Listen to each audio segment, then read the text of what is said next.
园市政府青年事务局侯局长、新加坡驻台北商务办事处业代表、各位来宾，还有参与的学校代表以及在场所有的记者朋友们，大家好，大家早！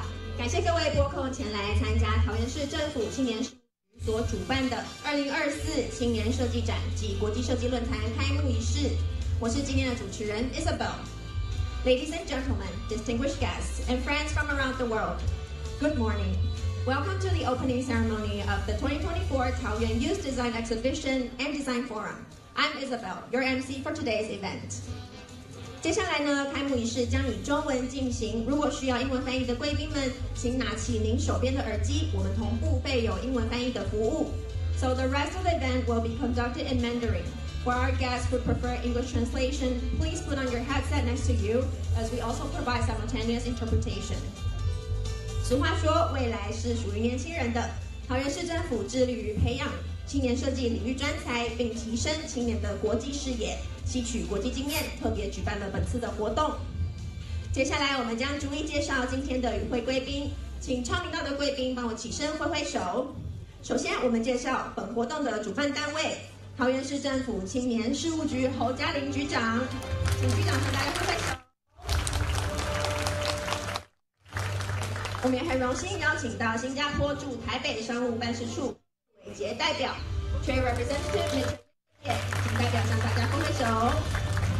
本次活动执行单位民传大学校长李选士校长，民传大学设计学院院长洪启东。以及本活动的计划主持人，民传大学艺术中心馆长，也是设计学院副院长李之瑜。接下来为大家介绍分别来自伦敦和美国的国际与会来宾，我们这次活动的主讲者，来自伦敦的 Open House London 总监 Ziliani， 也来自美国的主讲人跨域艺术家 Andrew Nanda Ujo。Welcome。焦点论坛国际讲者，青年大学设计研究院院长植田宪 Akira Ueda。Leaders 越南设计协会副会长及执行长南赞，谢谢。另外呢，还有我们本次的国际策展代表，地所设计首席建筑师及技法创办人滕章，新加坡 HyperLab 执行长袁毅。另外，上面介绍的2位焦点论坛国际讲者，也是我们国际展区的策展人。以上是我们本次活动的国际贵宾们。接下来，我们将介绍本次焦点论坛的台湾代表。第一位是中华民国室内设计协会理事长及 TID 奖负责人林燕颖理事长。阿卡西亚股份有限公司首席顾问杨时兴代表。品牌总监李依云总监，偶然设计共同创办人曾令礼设计师，以及在伦敦、台北、台中皆有据点的思睿建筑杨启明总监。那杨总监也是我们本次焦点论坛的引坛主持人。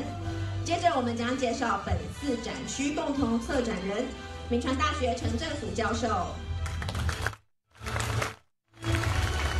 中原大学陈宣成副教授，建行科技大学王柏志组长，台北商业大学彭胜龙院长及林玉如副教授，万南科技大学年助理教授，寿山高中代表杨朝胜主任，启英高中代表童昭勋校长以及高志宪老师，裕达高中江丽玲老师。有2位来自桃园设计库的策展单位，明治设计向祖明总监，以及新外设计王思颖总监。那我们现场呢，还有一些学生代表特别前来参加，请大家一起来向大家挥挥手，致意一下。好，那么接下来呢，我们将介绍学校的校长及院长。那因为你们的参与，才让我们的活动更精彩、更加圆满。第一位。阳明交通大学校长林启宏，国立中央大学校长周景阳，那以下呢，其实还有很多位贵宾没办法一一唱名，但是我们今天呢，也有特别来自北中南的贵宾，也非常感谢各位百忙中前来支持。好，那么本次的活动支持呢，伙伴也有冠德玉山教育基金会马明乃执行长，同样也是我们本次支持活动的9点文化基金会陈欣董事长，还有台北市市政顾问洪市长，台北市政府局局长兼台北市政府发言人，台南市建筑师公会徐延琪理事长，桃园市建筑师公会高志阳理事长，新北市建筑师公会龚文信副理事长，我们的新北市青年委员会主任委员陈庆茂委员，台湾设计精英协会陈荣理事长，还有台湾室内设计装饰协会宋汉林理事长。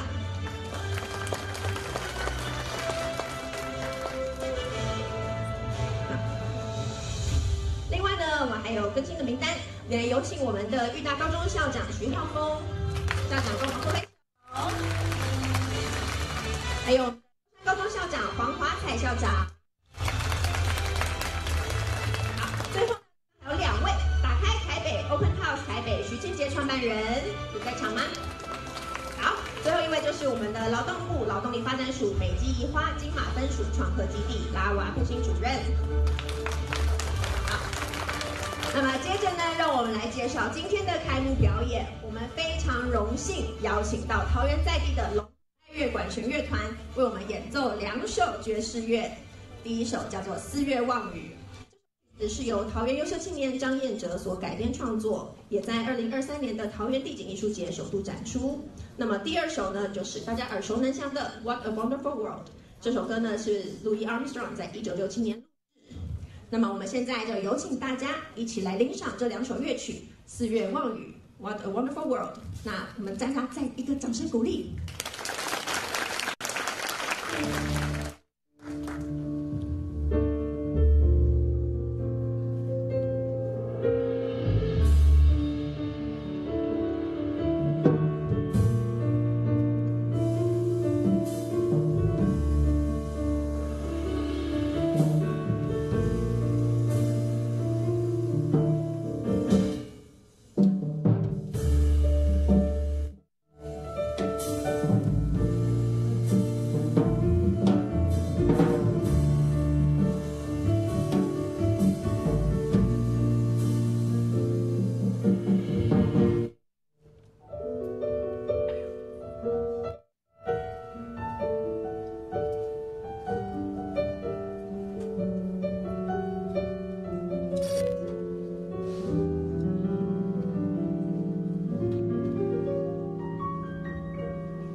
我们非常感谢龙潭爱乐管弦乐团为我们带来的精彩表演，让我们透过他们的音乐感受到古典跟现代融合。那我们请大家再一次用掌声热烈欢迎，谢谢他们的精彩演出，好吗？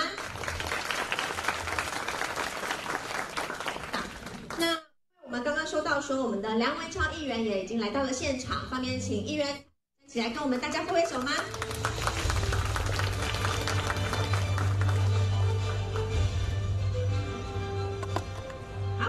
那么呢，我们接下来呢，想有请桃园市政府青年事务局局长侯嘉玲局长为我们上台致辞，有请局长。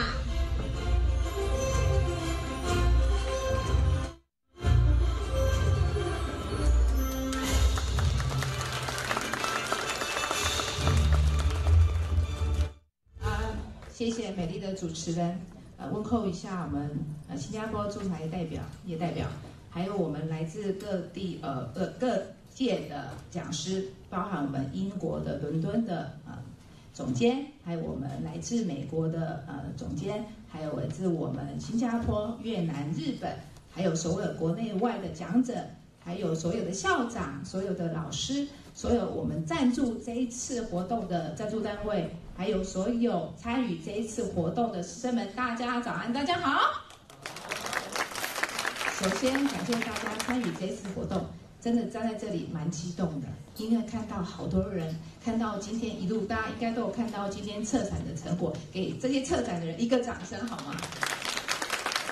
这也是我们桃园市政府青年事务局第一次办这个国际性的青年的设计展的一个部分。以前我们都着重在办奖项，或是在辅导，甚至我们就是在国内自己来做交流。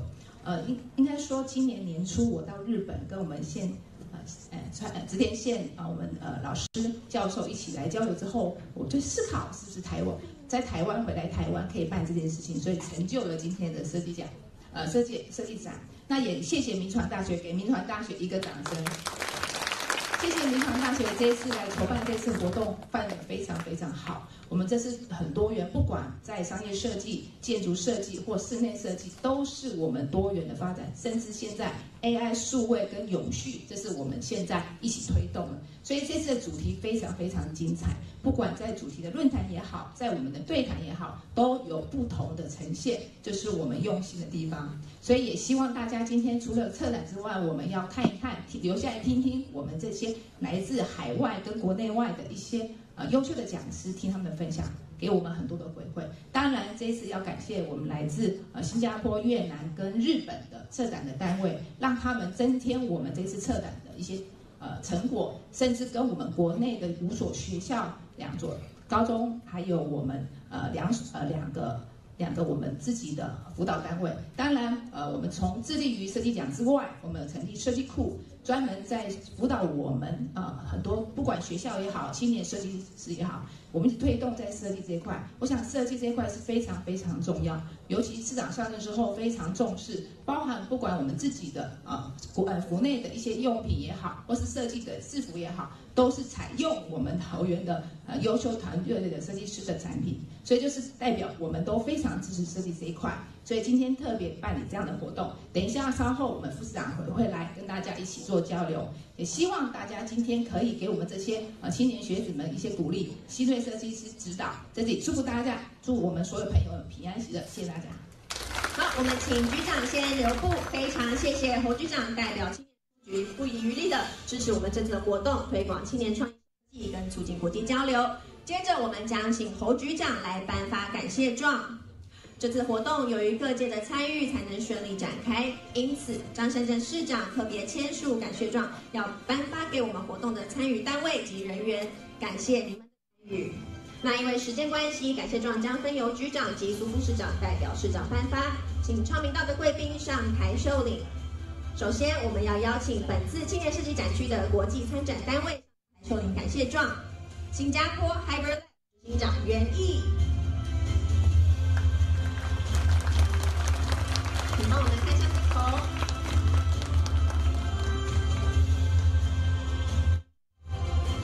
我们也请贵宾在台上留步。下一位，千叶大学教授、设计研究院院长植宪。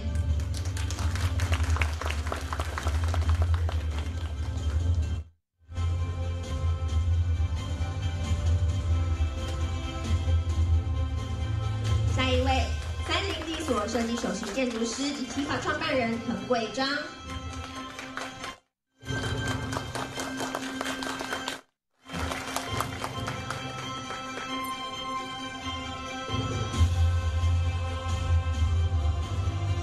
接着是我们的意大利威尼斯美术学院系主任 Paolo Bertonani 的代表。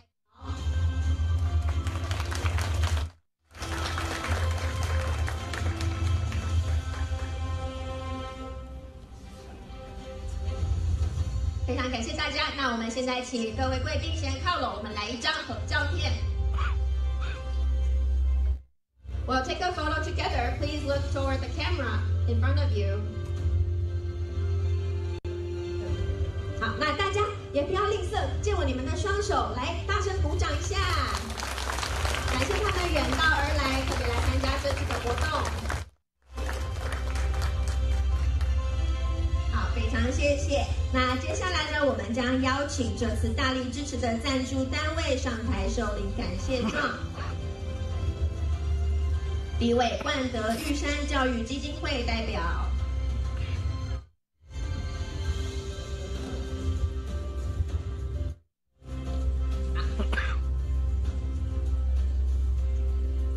大家掌声来！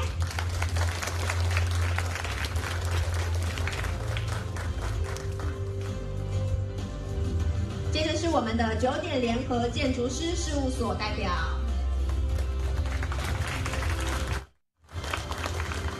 真的非常谢谢他们今天拨空来参加活动。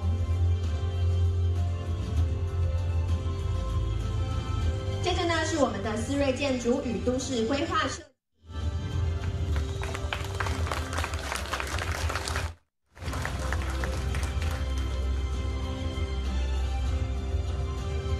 好，那么请我们的贵宾也是一样到我们的台前来，看着我们的摄影师一起照一张相。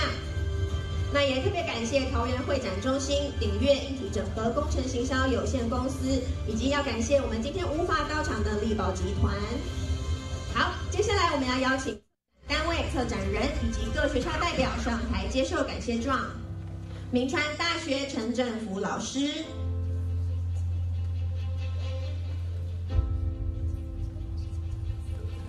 来，好，我们请老师上台领受我们的感谢状。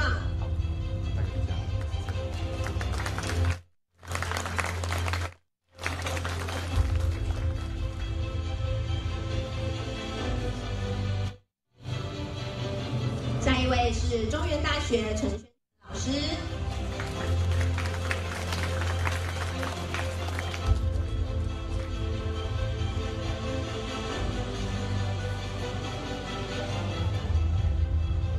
接着是建行科技大学王国志老师，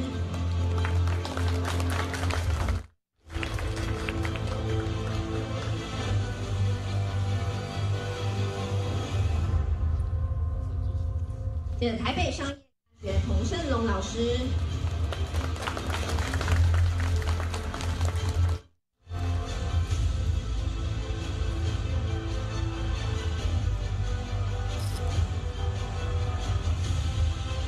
接着是万能科技大学隋定年老师，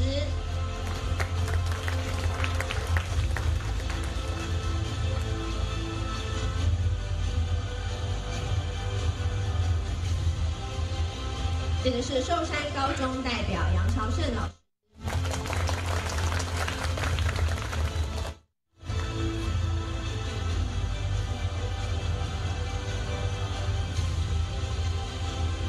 启英高中代表彭昭勋、高志贤老师，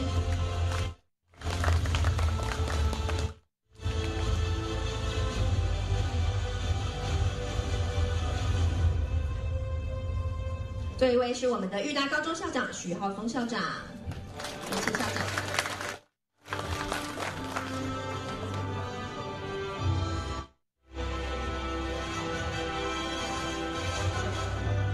非常感谢各位学校支持，那我们现在也来一张照片，请帮我看一下前方的摄影镜头，大家笑一个，那台下观众也帮我拍个手。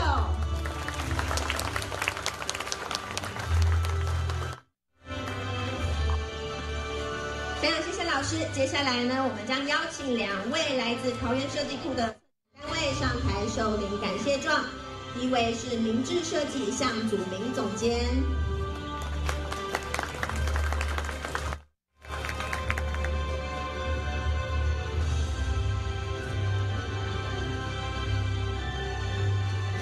接下来是新外设计王思颖总监。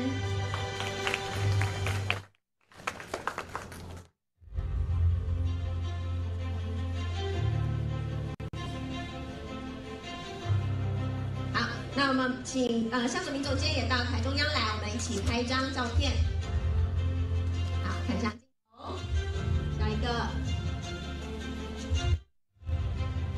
非常谢谢。最后，我们要邀请这次活动总策划民传大学设计学院李志宇副院长上台受领感谢状。好，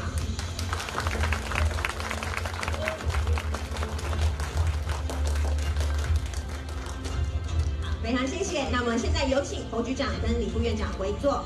感谢以上所有的受领人及单位，因为你们的支持，才让我们的活动可以这么的成功圆满。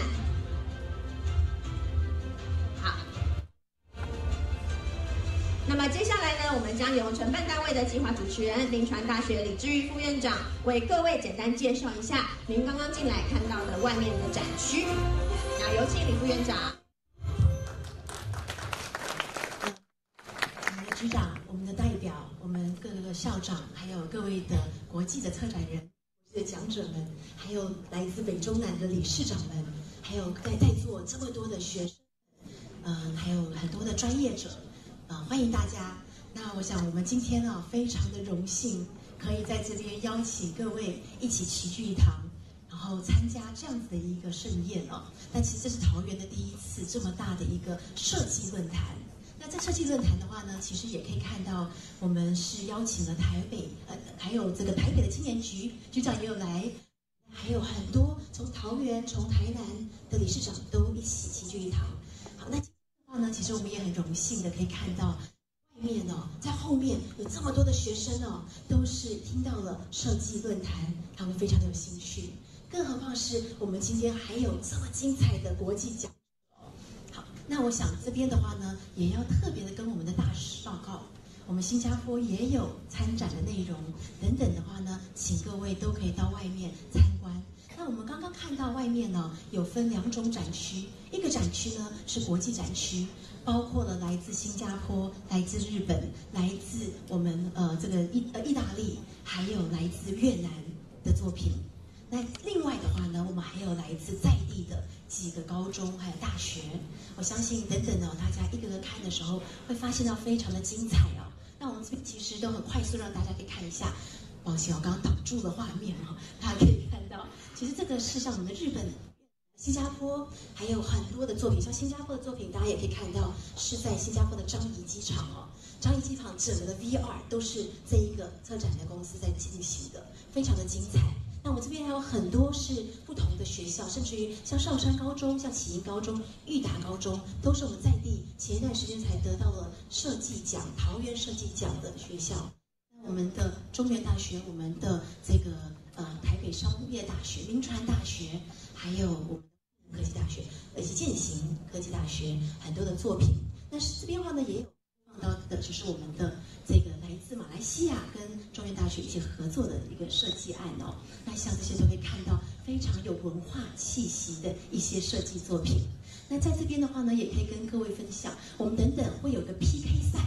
PK 赛呢是有第1名、第2名、第3名那第1名、第2名、第3名，我们这个希望到时候会有我们的国际的这些主讲人以及我们的讲者帮忙做这样子的一个评审。然后最后还有个人气奖，希望在座的每一位在你们看完了之后，帮我们点下你们的选择，然后帮忙我们点下这人气奖。12点50的时候，欢迎大家来做这样子的一个评审。好，那谢谢大家。谢谢李副院长为我们简单的介绍。那么刚刚呢也就是县美英服务处的陈秘书在吗？帮大家挥挥手。谢谢。那接着呢，我再借一下大家的双手，让我们用最热烈的掌声欢迎我们桃园市政府苏俊斌副市长上台致辞。非常感谢苏副市长百忙之中还莅临现场，有请苏副市长。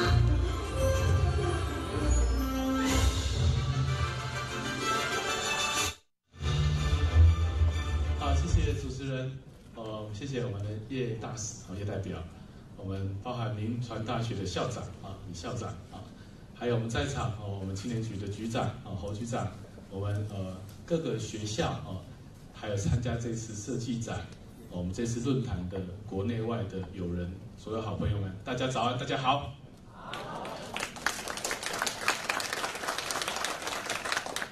这是桃园市政府第一次尝试了那为什么做这样的尝试呢？特别跟我们在场的校长还有我们的代表们来报告我们的心路历程那很多城市都希望说提升自己的设计力那可是国内外很多城市也期待自己能够成为设计之都但我们怎么看待设计至于一个城市的角色我们可以有很多种切面那每一次我们参加活动都觉得每个切面很有道理，可是我们从来没有机会用一个全生命周期的角度来看设计之于城市是什么样的一个地位一个角色所以我们这次是有系统的整理做一个铺陈希望说从桃园的高中里面有设计相关科系的包含育达，包含启英好几个今天有代表来。到了桃园，包含民传大学，我们有16所大专院校，有10所有设计学院那我们的高中的设计能力到设计学院，乃至于到青年局的青年设计库，甚至到未来的文化局各个单位，我们所做的设计的应用场景，至于一个城市，它到底可以发挥到什么样的程度，是张善政市长任内最在乎的一件事情所以我们任内呢，做了一系列的调整包含说把我们的这个市政府里面的相关的公部门的应用的机会，把它当作是一个培养设计的环境，让所有的设计力在我们的不管是公部门的每一个发挥的角色都有可能参与为什么呢？因为设计的本质不是设计，设计的核心是人，那人可以怎么样的更舒适的在这个环境里面生存？那我们需要有专业的设计导入所以可能是设计结合生态，设计结合永续，设计结合近邻，也有可能是设计结合新住民移工在城市里面的角色，有可能是设计结合我们劳动教育的各种可能性所以呢，这是我们最重要的起步的第一步。这一步对于2年后很重要。2年后我们争取到了台湾设计展在桃园2026年。那也就是说，我们希望2026年把台湾最好的设计资源，台湾的设计学院跟我们最强的设计学院，我们民传大学等等几个学校，能够整合在一起，让我们的尝试变成一种可能。那样子的可能呢，包含我们并不是要做一些高大上、很伟大的设计，而是希望说，让这个城市从根发芽出设计的灵魂。也就是说，大大小小的事情都可以有设计的思维。例如说，我上个礼拜跟经济部次长才在争取说我们可不可能把桃园的自来水公司跟消防局合作的消防栓做得漂亮一点做得更有设计跟应用可能一点。它也许是小小的消防栓，它也许是垃圾车，它也许是巡守队的制服，它都可以因为设计而让它更方便使用，而且更好看那这些呢，都是从根长起来的，而不是从上面把帽子戴下来的那这些呢，都是我期待借由今天，我们邀请了6个国家的大师级的讲者来这边对话，一方面对话，一方面交流，更重要的是这些大师级的伙伴非常感谢这些国家，包含新加坡对我们的支持还有机会跟我们同学们交流，互相 PK， 看大家的这些设计的提案里面哪些可以有不同的观点、不同的挑战，再来精进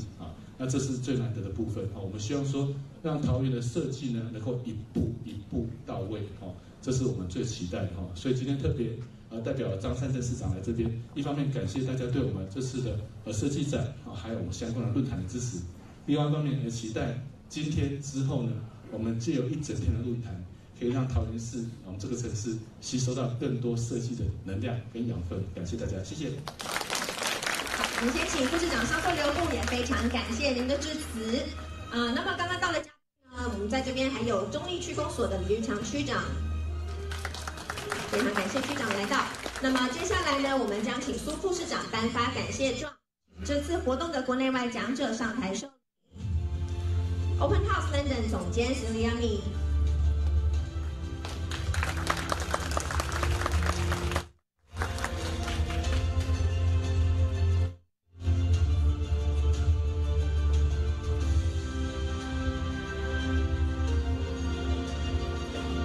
非常感谢总监。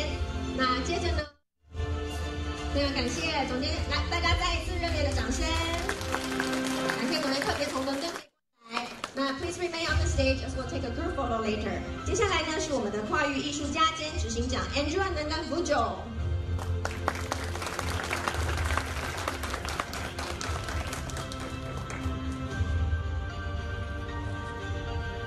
非常感谢 Mr. Fujo， 也是我们这次活动的主讲人。接下来呢是我们的庆业大学教授、设计研究院院长植田宪 Akira Ueda-san。好，接下来呢是我们的越南设计协会副会长及执行长南赞。非常感谢执行长也从越南过来参加这次的活动。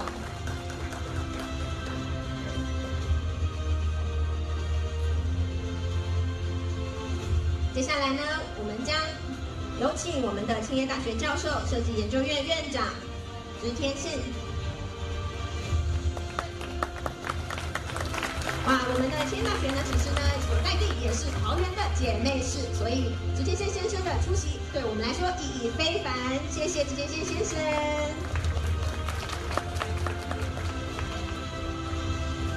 接下来呢，我们将邀请中华民国室内设计协会理事长及 TID 奖负责人林燕颖理事长上台为我们受领感谢证。非常感谢理事长。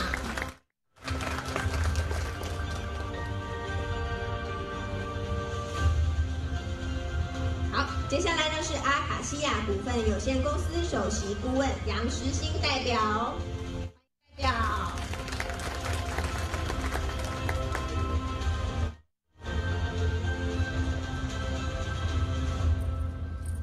接着呢，就是凤娇催化室品牌总监李依云总监，谢谢总监。好，你帮我们看向前方的镜头，我们的摄影朋友们会为您拍照。接下来呢是偶然设计共同创办人曾令礼设计师，欢迎设计师。来，大家的掌声呢？谢谢。好，我们看向镜头。非常感谢设计师。最后呢，就是我们的主持人思瑞建筑杨启明总监，杨总监上台。不仅在伦敦，在台北、台中也有事务所。那真的，我们的杨总监非常厉害。好，谢谢。那我们现在呢，请大家为我们国内外讲者再来一个热烈的掌声。然后我们有请台上的贵宾往前跟我们的苏副市长一起来拍一张照片。Please walk toward the stage and look at the camera in front of you as we will take a photo together. Say cheese! And welcome to Taoyuan City and then welcome to the event. We're so glad to have you today. 非常感谢，来大家再借我的双手，感谢一下他们从北中南甚至是国外远道而来。那么我麻烦长官先留步。Please stay on the stage。我们将进行下一个环节，也是我们今天的活动亮点。接下来呢，我们将进行象征活动正式启动的插旗式啦。好，我们现在呢要把这个特别制作的牌子往台前推，就是我们今天启动仪式很重要的一个环节啦。那我们有请苏俊斌副市长、青年事务局侯局长，还有7位来自6个国家的国际讲者。策展人，还有我们的承办单位，民权大学李校长上台，为我们启动这个今天的正式活动。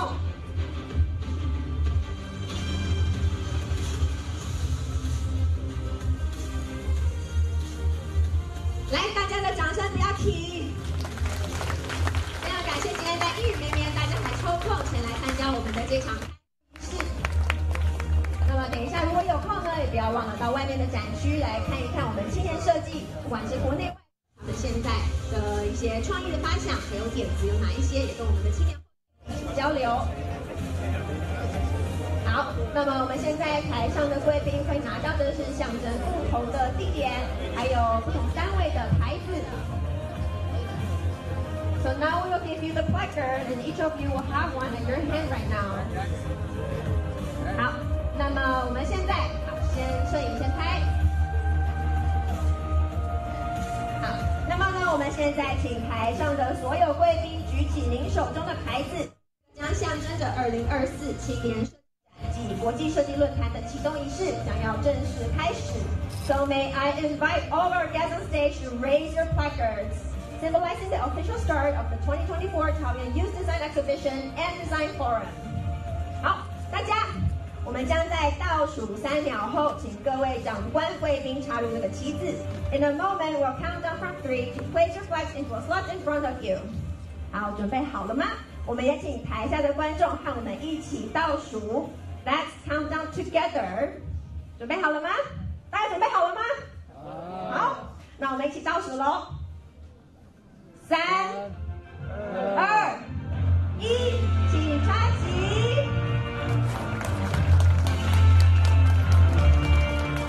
非常感谢今天大家的莅临。那我们前方有那个摄影师，也大家请看向摄影师，我们一起拍照。那么接下来呢，我们将会进入合影时间的环节。请台上的贵宾再看向前方的摄影师，让我们一起记下这个重要的时刻。So the guests on the stage, please look at the photographer in front of you as we will capture this special and significant moment together. And don't forget to smile. 好，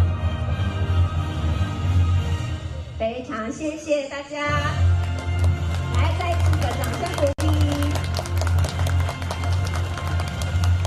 那我们呢，还是先请台上的贵宾先留步。Please remain on the stage for a moment, as we will have following group photo time.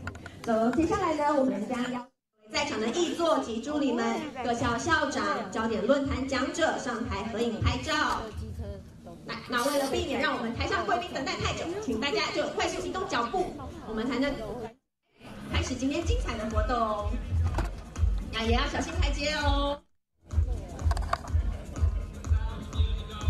那我们也靠近一点，这样子让我们的摄影大哥可以更好捕捉镜头。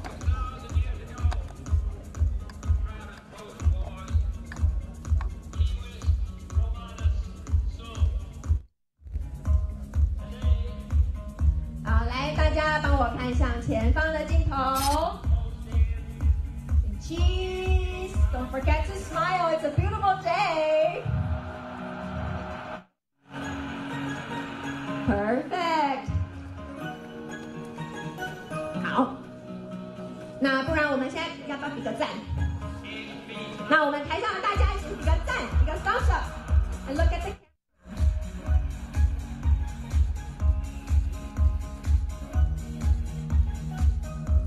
Perfect. 非常感谢各位。好，那我们现在呢，有请把我们的台子撤下去，然后我们各位台上的贵宾也回到座位。接下来的环节，我们将要进行一张全体在座每一位的大合照。So we will kindly ask the distinguished guests to take your seats again, as we will take a big group photo together on the stage. 那我们现在礼宾大使也供在场的朋友们，一些手拿牌。那等一下，等朋友们拿到手拿牌了之后，别忘了看向我们的镜头前方台前。那也请我们的记者朋友们，还有摄影大哥们，跟我们到前方来，一起进行拍摄跟大合照。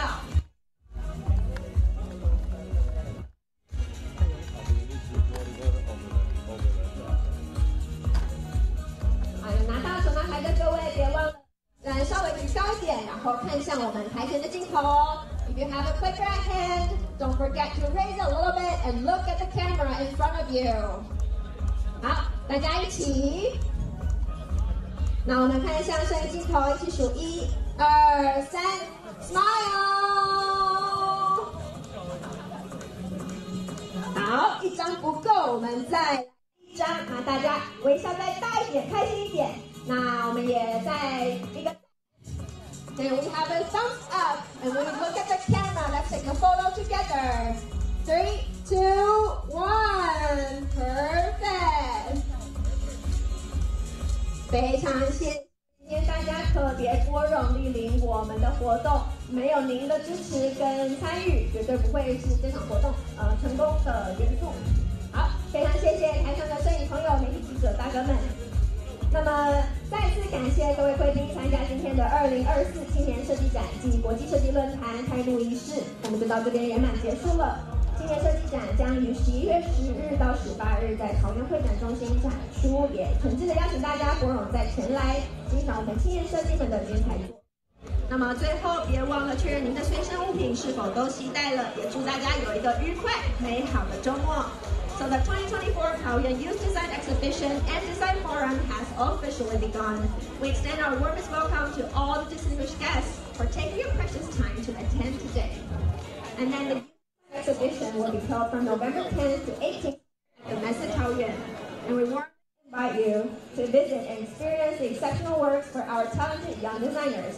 So before you leave, please make sure that you have all your belongings. And we wish you a wonderful and pleasant weekend. 那么各位贵宾现在也可以稍作休息，我们在外面呢也备有精致的茶点，欢迎大家移驾到外面品尝，也再次感谢各位的莅临。So we have prepared some refreshment outside, and we want you to enjoy. 没有啦，你们到 So 了 once again, thank you for joining us today. 还有，先撤回来没关系，但是那位置不要被占了就对了。那就站在那里就好了。降下来。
and of course at bubble tea. But now I'm impressed by the lovely warm welcome that I've received here today in this beautiful new exhibition centre. In this keynote, my intention is to inspire you, your city and your design places and spaces within it, to consider taking part in the open movement yourselves. You might become hosts for an open house festival, or you might choose to explore another city through open house events, bringing buildings and the built environment to life. I will certainly invite you all to join us in London next September, or in Taipei next weekend.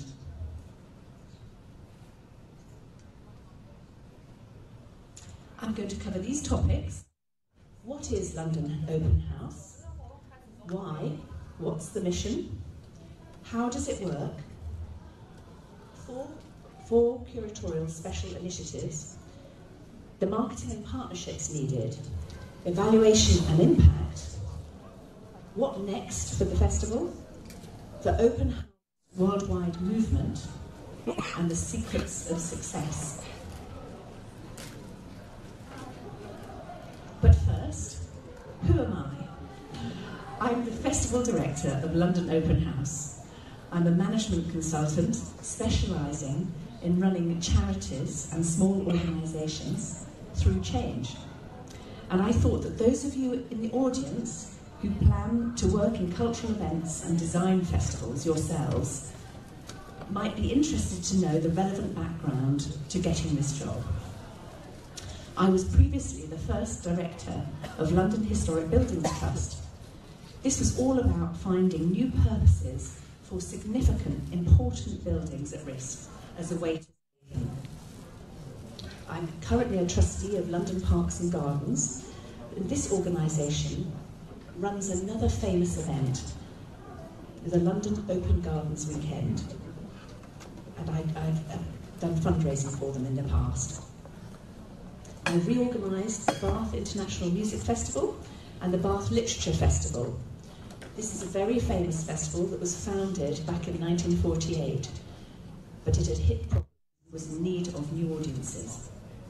I work for the National Trust, and this organisation looks after historic buildings, gardens, archaeology and landscapes. I worked in marketing and then management for them. But what motivates me? What gets me out of bed?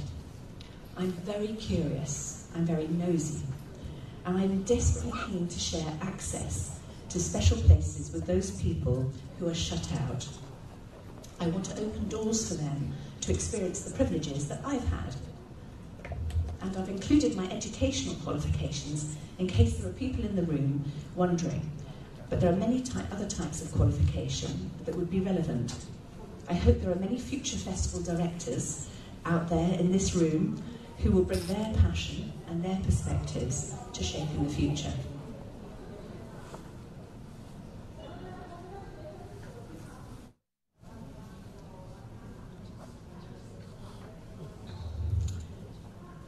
So firstly, what is London Open House Festival? It's an annual celebration of free access to London's best buildings, best design and best architecture, held every September since 1992. It lasts for 9 days, 2 weekends with 5 days in between. And now it's a key part of the social calendar, and thousands of people look forward to it every year. Some people even say that it is the best festival in a city of festivals. However, it started out from humble beginnings, with just 100 visitors, mainly people from architectural backgrounds, architects, visiting just 20 buildings, 20 new buildings, travelling by bus. The fundamental principle since then has stayed the same. Everything has to be 100% free to access, and all events have to meet certain standards, the curatorial criteria. And now we're up to 848 events across the whole of London. all the 33 local government authorities which make up London. These are mainly opening events, but also includes 152 walking tours around London. There were an estimated 275,494 visits in 2024, last September. Most people came from London, but 23% came from the UK regions, and the rest were tourists from abroad. Together with local building managers, we open up a range of buildings which are not normally open to the public, from new architecture to heritage sites, to government buildings, homes and community buildings. Even public utilities such as water pumping stations, recycling plants and behind the scenes of the cable car across the river all take part in the festival. For the super popular places, which everyone wants to go to, we run public ballots as the fairest way of allocating spaces. And this year we had 169,000 entries to just six buildings, which included, as you can see here, number 10 Downing Street, which is the home and office of our Prime Minister. Also BT Tower, BBC Broadcasting House, the London Museum construction site, and 2 other examples of social housing. We organise festival neighbourhoods. Each local authority, each local government authority, which are known in London as the boroughs, each authority selects an area that they want to promote. Perhaps this is for regeneration reasons or for tourism reasons, and then we create a neighbourhood for them with usually 3 to 5 events happening in it. This year, the famous Soho neighbourhood, the famous Soho district in Westminster, went wild, and they had 12 very different events across Soho taking place as their festival neighbourhood.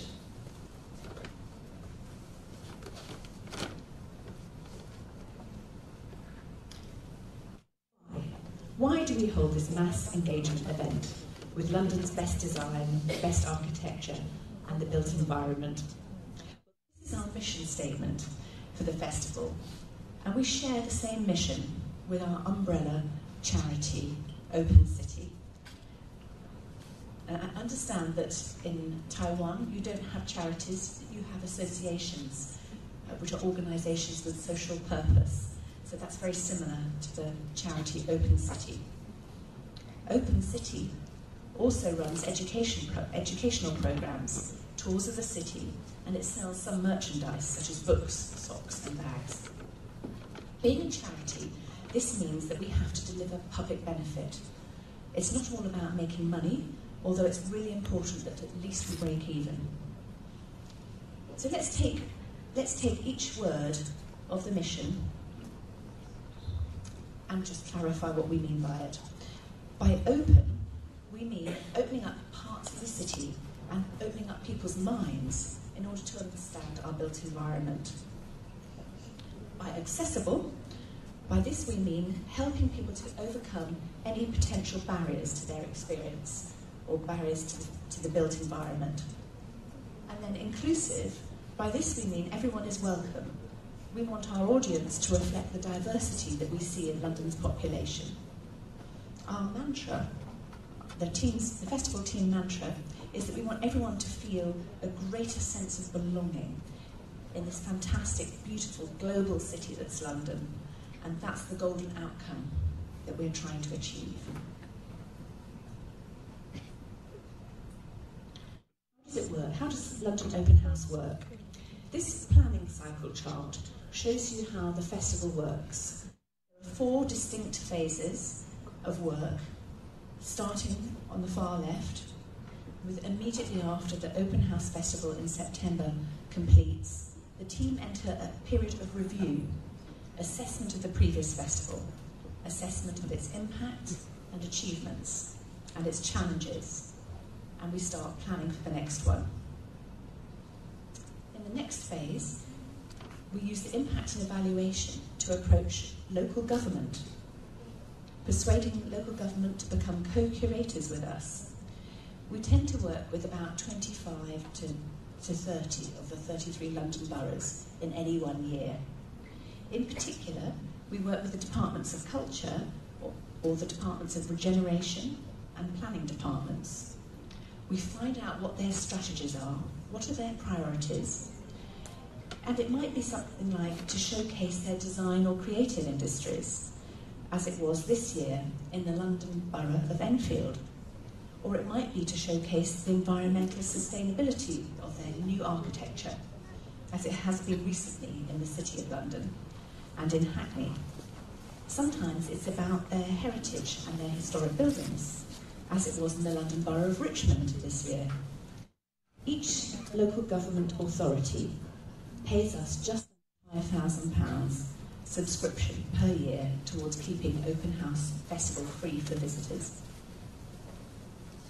We also approach big brands for sponsorship and the bigger architectural practices, allied industries such as estate agents and developers too. At the moment, we have a very significant partnership with Airbnb, worth hundreds of thousands of pounds. They are keen to grow their supply of hosts in London, and therefore they want to reach the homeowners who open their homes to the public in Open House. So there's a clear shared purpose around opening designed homes and welcoming in visitors between us. The next phase is where we invite, the third phase is where we invite submissions from all types of buildings and building owners and architectural practices, and many of them will approach us directly. We use a set of curatorial criteria to encourage them to assess whether their building is right for Open House. And then the final phase is the busiest phase in making the final selection and approvals, doing all the marketing and fixing all the booking processes, opening to the public, and then launching the festival and managing well over 250,000 visitors.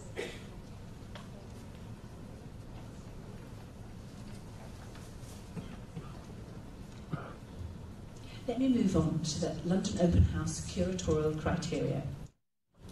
We welcome all types of building and design space into the festival, and we get applications from architects with stunning new developments that they want to showcase. We also get applications from people who want to open their homes. Perhaps they've built it themselves, or they've added a dramatic new extension. And we get applications from historic places and cultural and religious venues too. So how do we ensure a consistent quality? We have to use careful curatorial criteria.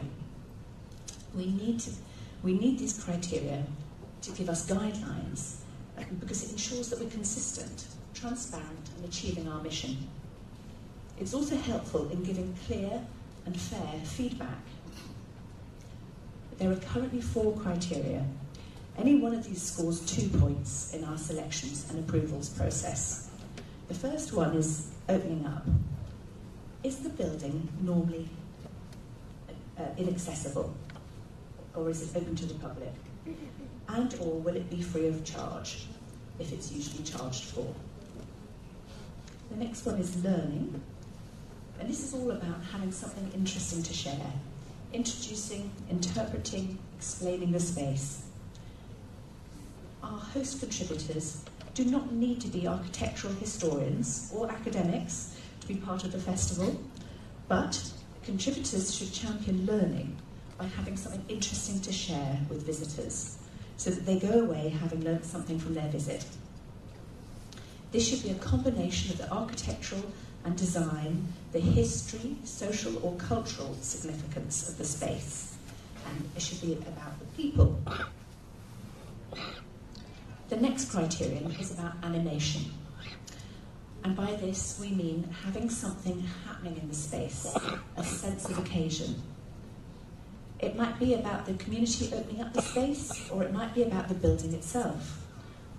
It might be about performance art, such as live music or dance performances, or talks with the architect or designer, or about the history and design of your space.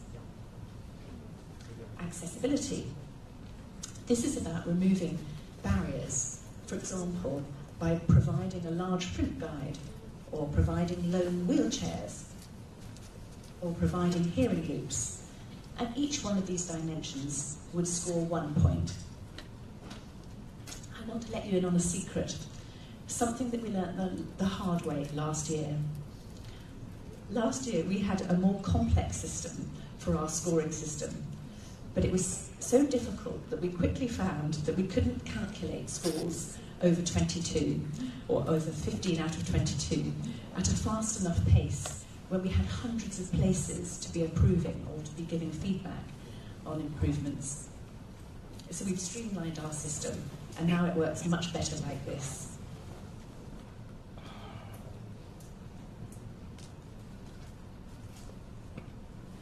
I want to cover some special curatorial initiatives. These have the purpose of attracting new audiences. Our first one is City Curators. The City Curators programme involves 19 young people from underrepresented backgrounds, and they work for us as apprentices for a proper fee of £150 a day, while also learning about becoming festival curators, about becoming community engagement workers and event managers. They attend educational workshops, and then, working in teams, they decide areas of the city or themes that they want to celebrate in the festival as collections. For example, one theme was around the lack of third spaces for young people in the city, and another was about uncovering the unseen socio-political layers of our built environment. As part of the festival, we invite 4 high-profile guest curators to select a range of buildings, spaces and events, spotlighting a distinct theme of their choosing within the city. This brings fresh energy and perspectives to the programme, which in turn attracts new audiences and their followers. This year, London-based writer and curator Ria Patel, who writes for architecture and design titles, including Icon, Frame, Design Anthology and Wallpaper, and her selection focused on London's manufacturing spaces, with the aim of raising awareness of local production and to encourage support amidst economic challenges and a culture of imported goods. Another team of guest curators was architectural designer Rayan El Nayel and civil engineer Hiba Tabidi. They are co-founders of Space Black, a creative design studio exploring alternative spatial futures for marginalised communities. So their collection in the festival delved into London's network of Afro-Arab third places, showcasing a variety of architectures uniquely adapted to facilitate communal gatherings and cultural exchange, revealing their contribution to the city as essential sanctuaries for immigrants navigating urban life. And then we had, as guest curator, the Guardian architecture and design critic, Oliver Wainwright. He has also worked as an architect and in the Mayor of London's Architecture and Urbanism Unit. His selected projects presented an alternative vision for how we might live together in the future, ranging from co-housing and community land trusts to sociable housing for older people, to neighbours who've decided to get together and build their homes themselves. And then the third curatorial initiative that I want to talk to you about is Animate. We work with artists at 3 places in the festival to interpret buildings through dance and through perfume installations. There was a dance workshop for the public at the Royal College of Physicians to explain the modern building, because the building itself reflects the human body, and this was led by a highly acclaimed dance company. At Isleworth Town Hall, a local dance group of school children performed dances, and these dances reflected the different years, the different decades of the building's existence. And at Southall Manor, we trialled a new experiment, and this one's my favourite, to explain the history of the building and of the migrant communities in the area through perfume, through scent. Working with perfumer Sarah McCartney and with the South Asian perfumer Gurpal Singh Sahota to create an experience for visitors that was based on smell and perfume in order to understand the space. And then lastly, early career photographers. We worked in partnership with the Photography Foundation, supported by the Arts Council of England, to provide their students with development and paid commissions to photograph the festival. 8 early career photographers participated. And in addition, we held a competition for the general public. And this particular photo here is the winning entry. The sun streams through the window of Carpenter's Hall, which is an ancient livery building in the City of London.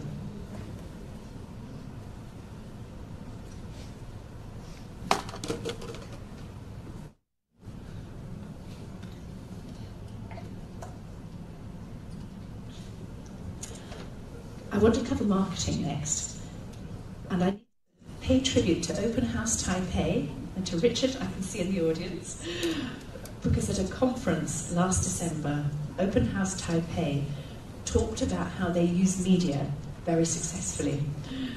And so we decided to copy them, follow their lead, and we've been focusing much more on our press coverage. It's been essential for us to work with a professional agency, PR agency, and this led to 68 pieces of media coverage with an estimated audience of 265 million in Time Out, The Londonist, Evening Standard, My London, Building Design, London on the Inside, Secret London, Wallpaper, The Telegraph, The Architect's Journal, Monocle, and many more. And this was all new for us to work in this way. We ran an advertising campaign using just one poster image. And this image shows 3 building types and tries to convey the experience of the Festival of Open House, an experience of enjoyment and belonging that people get from the festival. The adverts were placed at 100 tube sites and outdoor poster sites with an estimated 21 million impacts. We produced a new festival daily bulletin which arrived in people's inboxes every morning of the 9-day festival. And this proved really popular, with 752,000 total opens. The festival website is absolutely crucial, as it provides constant updating of entries, and also it provides the booking system. We invest heavily in it, making constant improvements. The homepage gets 639,000 views, and the festival website 317,000 unique users. In August this year, when we released the first phase of bookings, thousands of places sold out or booked out within 12 minutes. And we know that people wait online to book the moment it goes live, because sometimes we, the staff, can't book, we don't get there in time. And then Instagram is our most important social channel. And this year we commissioned 2 content creators to create video content to preview the festival. Their combined video views totaled over 200k. We also created a series of 3 videos called Made with Local People, highlighting 3 projects from across the city that encapsulate local community spirit and regeneration at both the civic and municipal level. The combined video views totaled over 61,000. And then lastly, I think it's worth mentioning, I haven't put it up here, but we've stopped producing a printed guidebook and leaflets, and printed leaflets. We don't produce printed marketing material. But I just wanted to show you our ad campaign, our poster, because I want to pay tribute to members of the team. These are models. The models are members of the team. So it's Mom on the left is our seasonal marketing and communications expert, and then Hafsa is our curator, Alina is the festival administrator, and Merlin heads up tours, podcasts and publishing for the charity. And in this picture you can see 3 different types of building. You can see social housing, Dawson's Heights here, in the foreground. On the skyline you can see Canary Wharf, which is the business district. And then here you can see the 19th century historic housing in London. So it shows 3 different types of building and the overall communal experience of visiting Open House.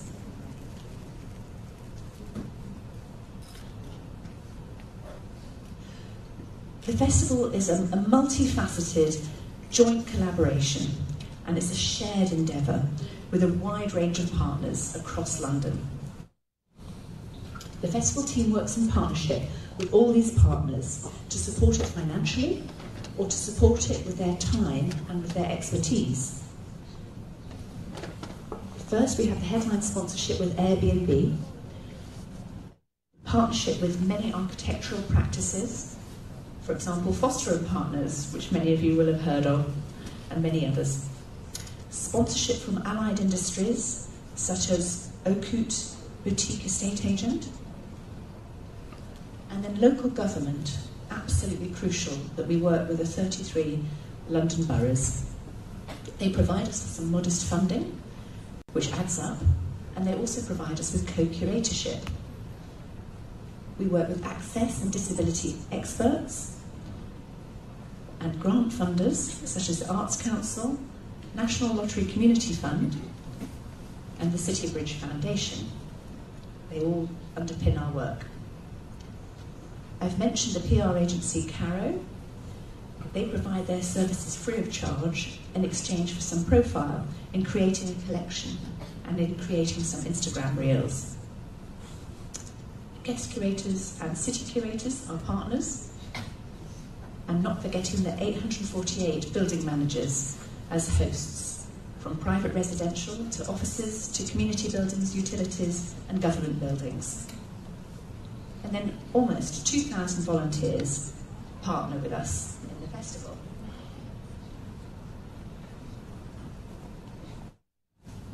So here are the results, the evaluation and impact. We take this from the surveys that we carry out using an independent evaluator who's a leading expert in her field, and she's able to compare our results with other cultural institutions. The surveys are carried out with visitors, contributors and volunteers, and we received over 1,870 responses. We also carried out 110 observational studies, which is a little bit like Mystery Visitor, where staff and trustees undertake private visits in secret to the festival. The big quantitative headlines are that our visitor numbers were up 21% in 2024, which is fantastic. We're growing. Our overall economic impact was 10.7 million. And for the festival is free to visit, this is expenditure on food and travel as part of visiting the festival. That works out at about £39 per visit, which was up 26%, probably because it rained slightly this year. And then we had 4.6 million total festival website views. So those are the big numbers, the quantitative headlines. But let's look at the qualitative headlines. 99% of visitors say that they enjoyed the festival. And we know that that compares really well to other cultural events. The closest, most similar event had 92%, but anything over 90% is unusual. 72% said they were accessing all the spaces for the first time, and 57% said that the festival gave them a more positive view of London. And 29% said Open House strengthened their sense of belonging in their area.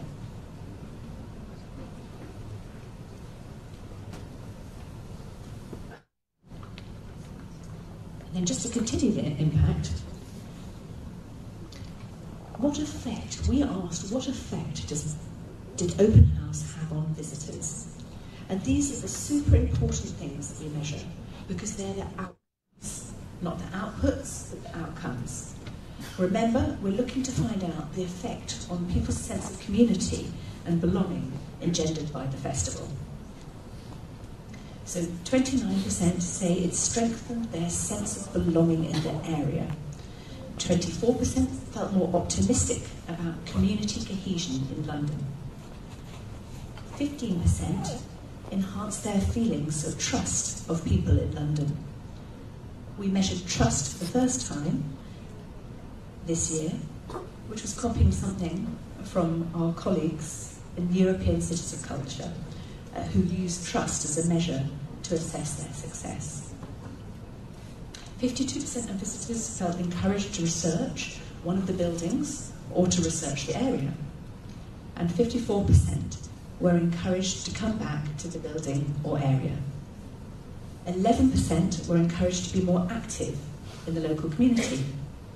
And 29% said the festival gave them ideas about good buildings and good space design. So, in our conclusion in looking at these evaluation results and the impact has to be that we can be really pleased with the volume and scale of visitors that we reach. We can be pleased with the economic impact and very pleased with the enjoyment. But we could do better with driving the sense of belonging and positivity about London.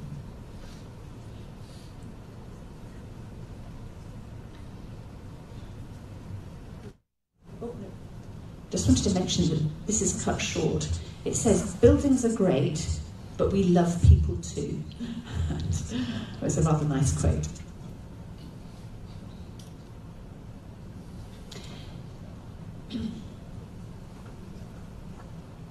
So what next? What next for London Open House? Our main focus is going to be on audience development. Our ultimate goal is for visitors and volunteers to better reflect the glorious diversity of London. We're not just for the highly educated, well-off, middle-class white people. We particularly want to share the making of the festival with young people. We want to give them paid opportunities to work on the festival with us, to work on Open House with us. We're also keen to extend the support that we can get as a free festival. So, for example, this year, I trialled including a message about our charities cause with the public ballots, and this raised over £12,000. And we can see benefit in collaborating with other open house cities and other organisations. We can learn from them, and they can participate in our festival too. And that leads me to the next slide.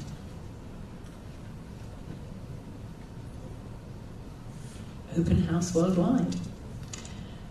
Open House Worldwide is a network of 60 cities around the world, including Taipei. Open House Worldwide hosts festivals and dialogue about architecture, design and the built environment. And when you add up all the visitors together, it's easily the largest celebration of the urban landscape in the world. The Open House Worldwide office provides support in setting up and promoting open house festivals in each city. But there is potential for more collaboration, where we share learning. For example, we found out about accessibility initiatives from Open House Vienna. And I've already mentioned that we learned a little bit more about getting really good press coverage from Open House Taipei. We know that 3% of London Open House Festival visitors and 4% of the volunteers come from outside the UK. They're international, regular visitors and volunteers. So there's even a potential international market that we could tap into more. And early trials with reciprocal marketing between open house festivals, email newsletters, social media newsletters and Instagram reels with Open House Madrid and Open House Torino were undertaken in London this year. I think there's far more we could do, perhaps with cities like Venice. I promised I'd share the secrets of success with you.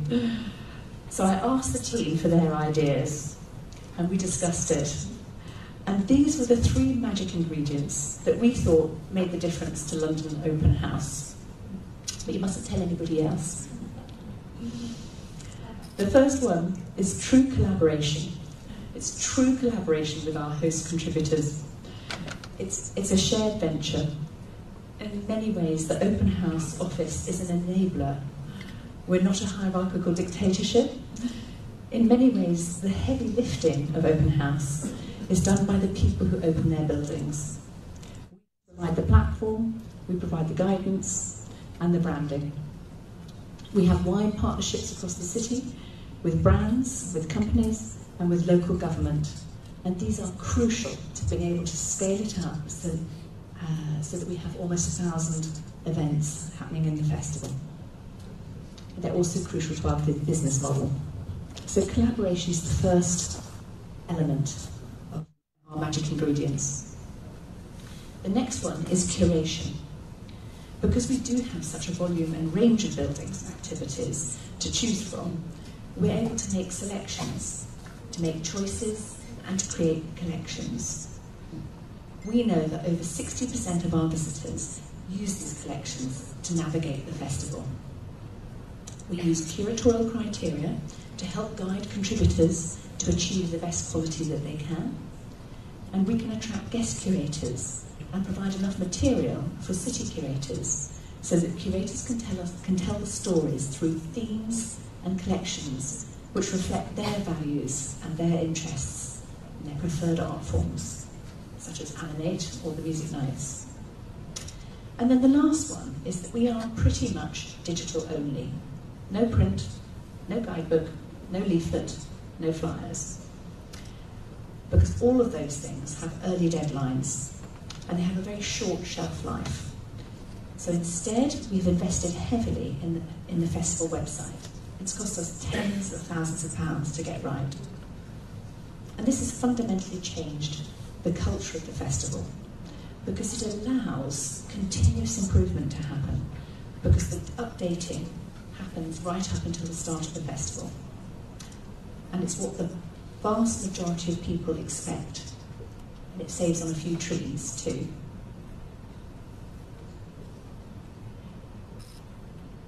So, I've told you all about London Open House and how showcasing London's architecture and built environment can make economic and then social impact on people's sense of belonging and even their pride in their city. How it contributes to regenerating areas and how it contributes to cultural tourism.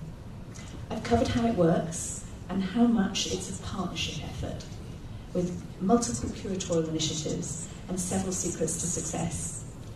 We've looked at the next steps and how it might work together through Open House worldwide. So lastly, to finish, I hope it might inspire you to set up your own version of Open House here in Taiwan, or in your city, wherever you come from. I hope it inspires you to join the Open House worldwide movement. But now it's over to you. Are you ready to open your city, or the building where you work, or where you live? I'd love to hear from you. Thank you. 那我们首先再次谢谢斯利亚密带来精彩的演讲 Please take. Now is the Q&A section. Is there any question for this keynote? Max. I have a question. 2001 back in London, Open House has been penetrated from the society level to the student levels. And I feel like, because I only heard Open Houses back in a few years ago, and I felt 5 years ago, and I felt like this event should be like extended a lot more in Taiwan. But I feel at the moment it's difficult for like most civilians to know this event, which I thought back in London it was so successful, especially like you mentioned about the social coherent level. You know, when I was a student, I was visiting those different special architect practices and see how they really work inside their offices. And I think in the same thing, even like Jolene, he has opened his office, but I wasn't, you know, the new media-wise, and how would you promote the Taipei open house in terms of promotion, but that the message can be delivered more to the civilian side. Yes, thank you. Are you asking me about how we promote it to architects to take part, to open their offices, or how we promote it to visitors? The second one, the visitors. To visitors. So how do you build interest in your audience from visitors? And I think, actually, I do think you can look to Open House Taipei to see how well it happens already. But it's about covering, you have to use new media. So you have to have a fantastic website, a festival-specific website. And we have decided that Instagram is our main channel. And so we produce reels. And this is a really important way of extending the reach to young people. This is what they want. They want video as a way of understanding about visiting. And in fact, this year we found that architectural practices wanted to produce reels or video in order to attract visitors to their sites. But it's a multiple channel exercise to really reach out there to visitors. So I think it's about PR, it's about paid advertising, about using digital methods, and about the content itself, so that having really good guest curators who are high profile, who have some interesting themes to create in your city, that is what is going to get traction, and that's what's going to make it stand out. Funnily enough, one of the things I learned this year was we don't talk enough about it being a free event. The fact that it's free is amazing. Who wouldn't want to go to that? So if you can emphasise that message, it really helps to grow visitor numbers. I mean, don't worry, you won't get to 275,000 overnight. You might want to, but that wouldn't happen immediately. It builds. And at the moment, I'd say we have a capacity problem, really, in London. But that's a nice problem to have. And I have seen great architecture just in the last few days. I really think Taoren could have an open house festival. The library's gorgeous, and I've seen lots of interesting housing too. Thank you. Any more questions? 那我们谢谢杨总监的问题，然后也谢谢今天那带来精彩的演讲。Thank you。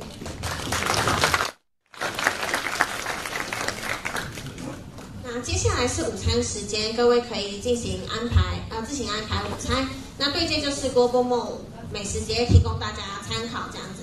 那并且麻烦各位贵宾在12点50回到会场，那我们将进行讲者的讲评还有颁奖。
的是讲者讲评，那我们欢迎台上的所有讲者。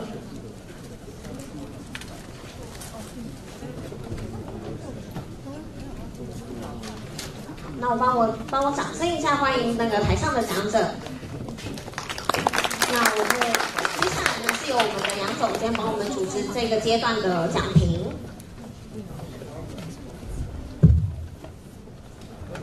嗨，大家好。那我们今天呢，就这边来做一个这一次展的这些讲评，对于我们这些国际最先进、最前卫的设计人来做一些讲评。So I would like to six of you share a bit of how you see about this exhibition and maybe some future ideas how we can extend this exhibition to next year. So maybe let's start with YY.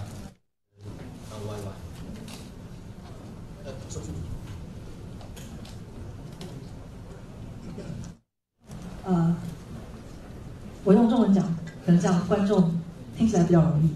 Okay, then Max, can we translate that to English? If needed.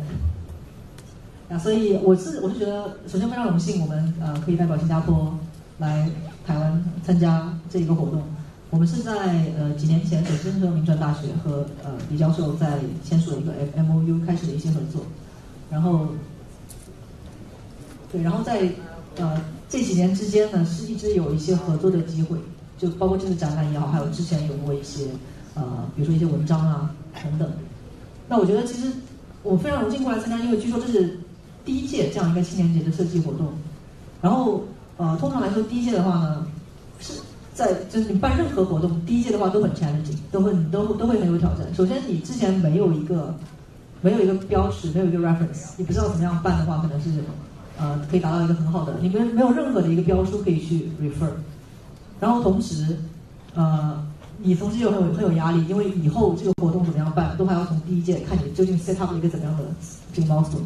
那我觉得这一届的活动，我自己觉得有很多做得非常可圈可点、非常好的地方。首先 ，OK， 我们这个是自己夸奖自己一下。我觉得我们自己的展者，大家都是来自全球不同的地方，所以其实在一个很短的时间内，可以把大家都聚集过来，证明主办方自己本身资源是非常丰富，然后从他挑选了这种参与者过来，我觉得是一个非常多元化的这么一个操作。那除了这个以外呢，你们也可以看到我们的展品，不光是我们的，还有包括学生的展品，其实也是非常多元的。我们自己从海外的角度来看的话，我们可能是电子这个方向做了很多。然后其实当然每一个展者他们都是有自己的这个 focus。其实我们刚刚因为尤其是跟30是我们的这个2个展会是在一起，所以我们刚刚有进行了很深入的交谈。我觉得他们自己在做这个永续材料的这个材料方面是有很多非常非常厉害的想法。那其实整体来看的话，从题材来说，这种永续性啊，或者是你的这个我们这边就有些 AI 这些 topic 都是比较火的，而且它不仅仅是说在某一个区域火，全球范围内可能大家都有这么一个共识，要去推动这些话题的发展。所以我觉得我自己觉得这个活动是已经给开了一个非常好的头，可能是给未来这个活动要继续办下去的话，设立了一个非常好的标准，一个标准或者说是一个 benchmark， 甚至 OK。所以我觉得就感谢主办方的邀请，并且 congratulations， 祝贺你们可以把这个活动办到这么好。接下来我们呢邀请我们日本的代表 Akira 这边跟大家分享一下这一次展览的一些看法。I'm Akira from Chiba University, Japan. It's a very good exhibition, and students' works are very excellent. Because design is one activity to make people's life rich. So there are many students struggle to make life people living happy and nature. Yeah, it's very, very good. 我们谢谢那个 Akira さん。Okay, it's okay. Oh, you want to speak more? It's okay. Yeah, but yeah, it's a relationships with people. It's very good point of this exhibition. Thank you very much. 然后请这方的代表Fuji先生来跟我们分享一下。大家好，My name is Fuji from Sunny Resource公司。Congratulations, so impressive exhibitions. So, and sorry, my English is not so good.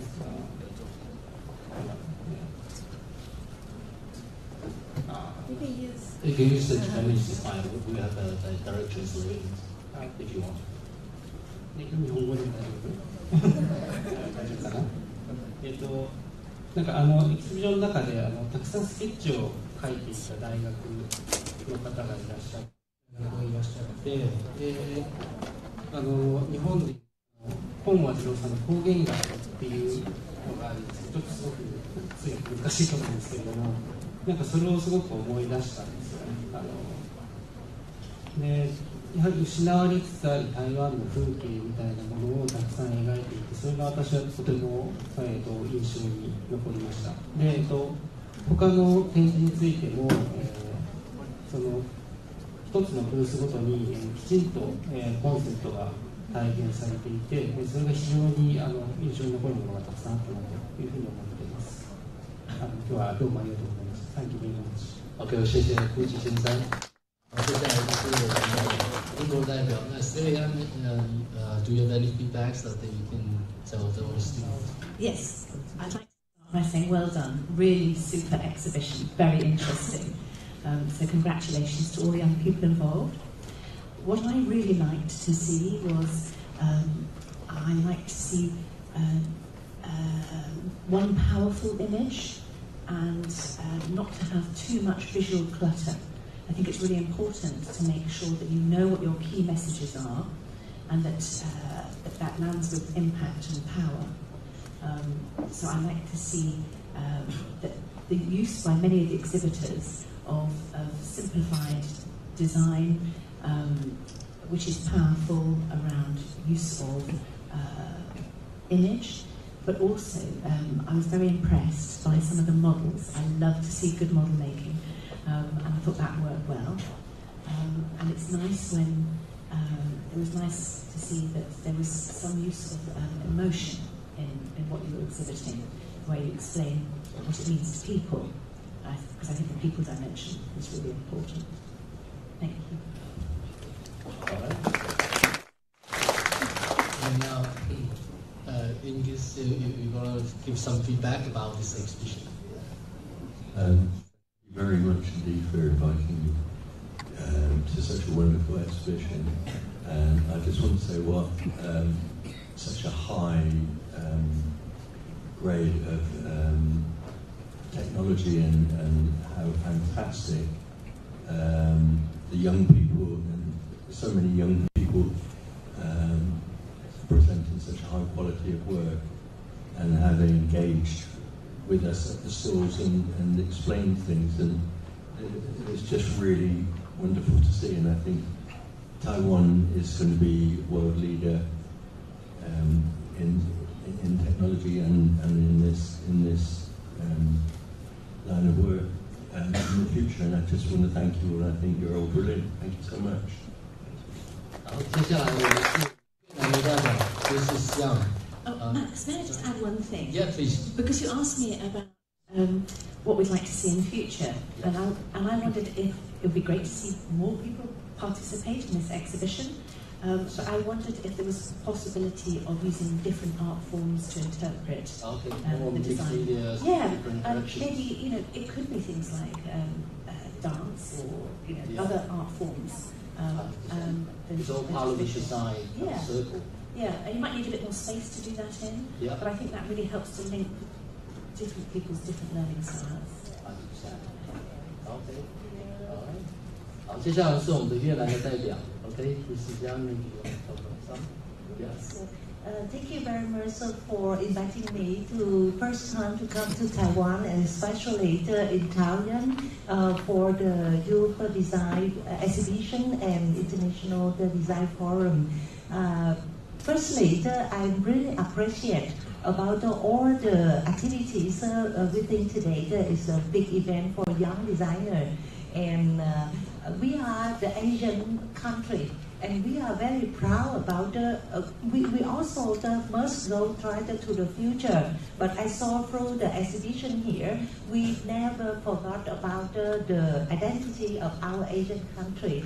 Yeah, first, we really like about you transfer about the natural, the history, and the culture into your project. This is I'm really interesting because coming to Taiwan and Italian just only 2 days, but I already visit some museum and some landscape outside, and I appreciate that. And today when I come to the exhibition, I already see it into all the projects displayed here. So even we are going to the future, but we don't forget about our heritage. So this is very appreciated about that. Yeah, and second thing, I'm really, I go through some exhibition booth. I saw some product you make by craft. Yeah, like I saw some seal, wooden seal to mark about the Taiwanese culture. I'm really appreciate too, because even we go in the future, we don't forget about the craftsman, about the handicraft product. So this is one of our impact me to very appreciate about that. And of course, the final one, because we go into the future. So I saw all the project already apply about the digital and tech driven into the project. So appreciate the 3 points. I have an emotion like this. Thank you. 是我们美国的 Andrew， 他是从艺术方面的角度来切入我们这一次的展览。哦 ，OK， Andrew。大家好。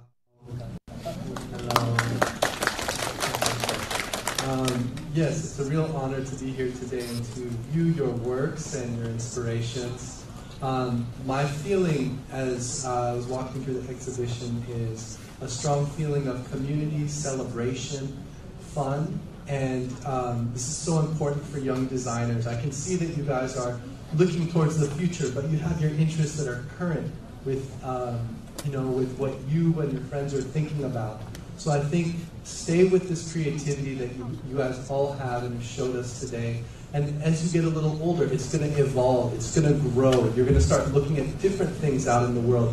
And in your city, you have a great city. Taoyuan is awesome. And I think continue these discussions with your schools, your classmates, your parents, if you're in university, at your university, and with the local government. I think this can be an amazing event moving forward and in years to come, and you can really build some interesting discussions around design in the future here in Taoyuan and make your voices heard internationally. So thank you and great job.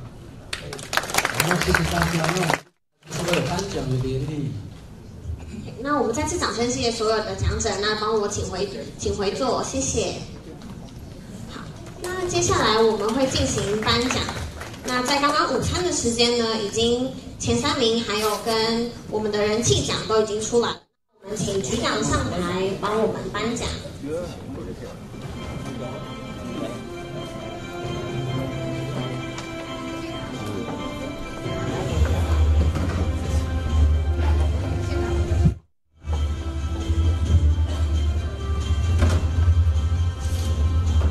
掌声欢迎局长上台帮我们颁奖，谢谢。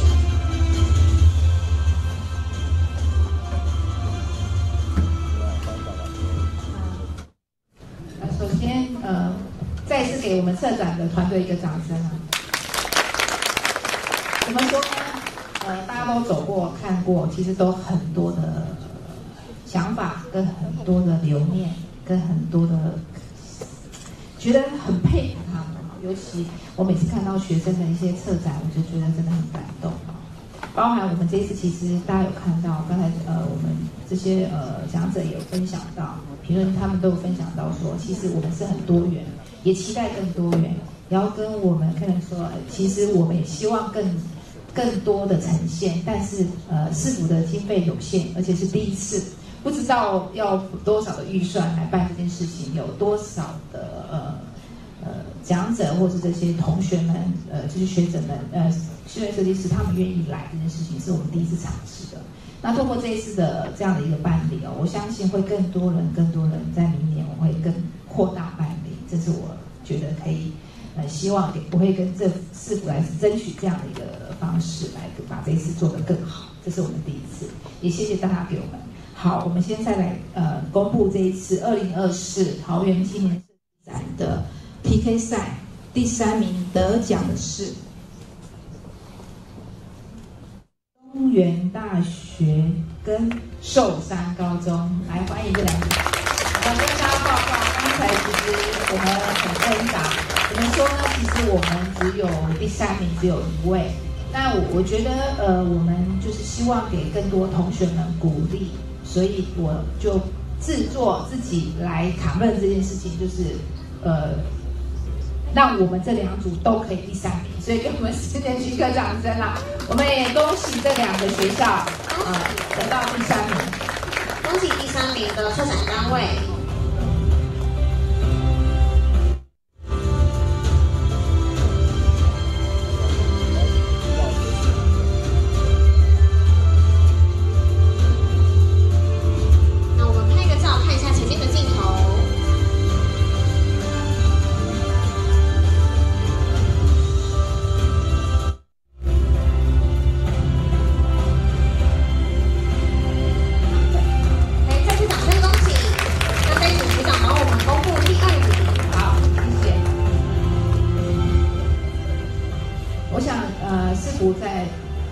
在做这些比赛的时候，都是希望给多一点学生们一些鼓励，所以我们就想说，透过这样的比赛，然后透过这样一个呈现方式，也吸引明年会更多学校来争取这件事情好，我再来宣布第2名。好，第2名是台北商业大学，恭喜第2名的策展单位获得新台币15000元，有请代表上台领奖。我跟大家介绍，台北商业大学是我们桃园也是非常优秀，而且它本来是在台北的学校，特别为了设计学院来到桃园，也可以给他们一个掌声。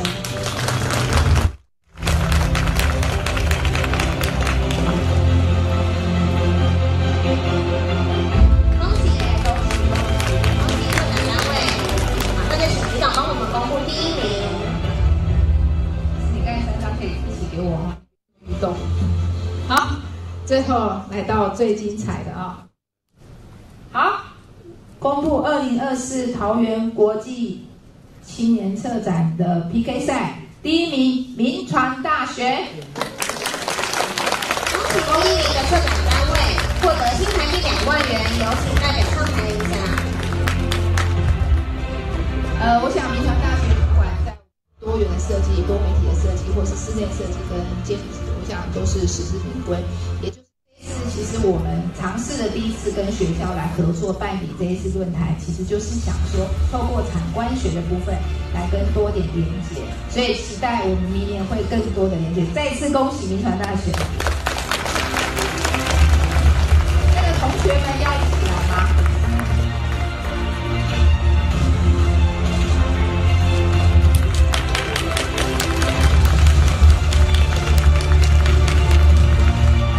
报告应该没有读后民传大学，因为各位都是国际的创业国际优秀的人才，对吧？要不要给我们老师你讲一下好？好，谢谢。还有对吗？还有人气奖，抱歉啊。好，谢谢老师。好，那再麻烦局长帮我们公布今天的人气奖。我们 PK 赛观众最喜爱的人气奖。得奖有2个团队，第一个万能科技大学，恭喜万能科技大学；第2组团队健行科技大学，恭喜人气奖的获奖单位获得新台币5000元，麻烦上台领奖。来，恭喜我们2个学校。我们王教授这边。来，给这两个大学一个掌声啊！同学们一起上台要吗？我们先一个学校来，然后我们万能先来吗？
美学不满的时代中的设计。那我们欢迎 Andrew Ananda Gucho。Test. It's all perfect. Hello, everyone. My name is Andrew Ananda Vogel. I'm a mixed media artist and the co-founder of an environmental organization called Taiwanderful, based in Taidong County on the beautiful east coast of Taiwan. When I was a younger artist, I worked out of a studio in Beito for about 2 to 3 years. Being a young artist, a young creative, even just being young is really difficult sometimes. And the calm consistency of being in Beito and seeing Young Min San every day really allowed me to grow my career internationally. So it's a real honor to be here with all of you today to pay honor to design in Taiwan and in Taoyuan. I've had a lot of time to learn and be inspired by Taiwanese culture and Taiwanese people. And it's really affected and changed the way I see the world in a really positive way.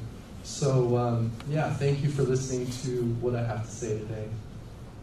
In 2023, I actually came here to Taoyuan and I had the opportunity to visit some really interesting factories. The factories were making incredibly complicated objects and things in really interesting ways. So when I saw that, I realized Taoyuan is a city of makers.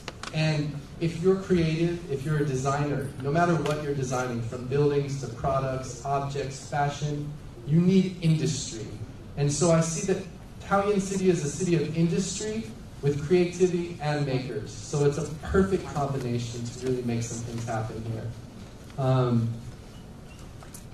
One more thing I want to say about what I've learned in Taiwan. There's a really special and unique ingenuity that exists here. I don't know how to describe it. Over the years, I've come to admire it deeply.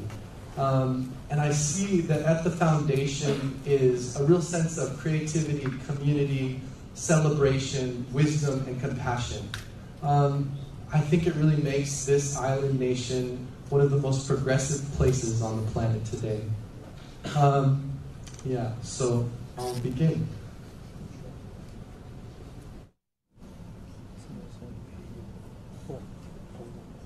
So the name of this talk is Making and Remaking, Design in an Era of Aesthetic Discontent.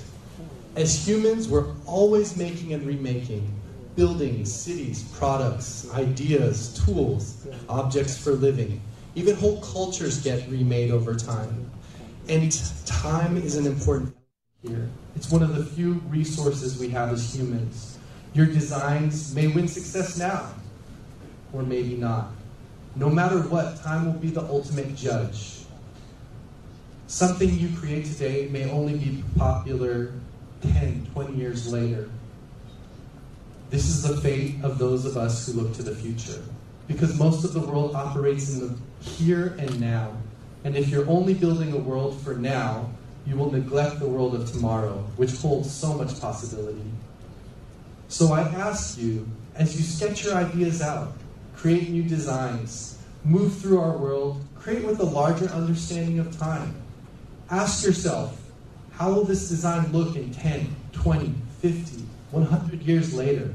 Will it still be relevant? The ability to create something that travels through time is the true mark of creativity.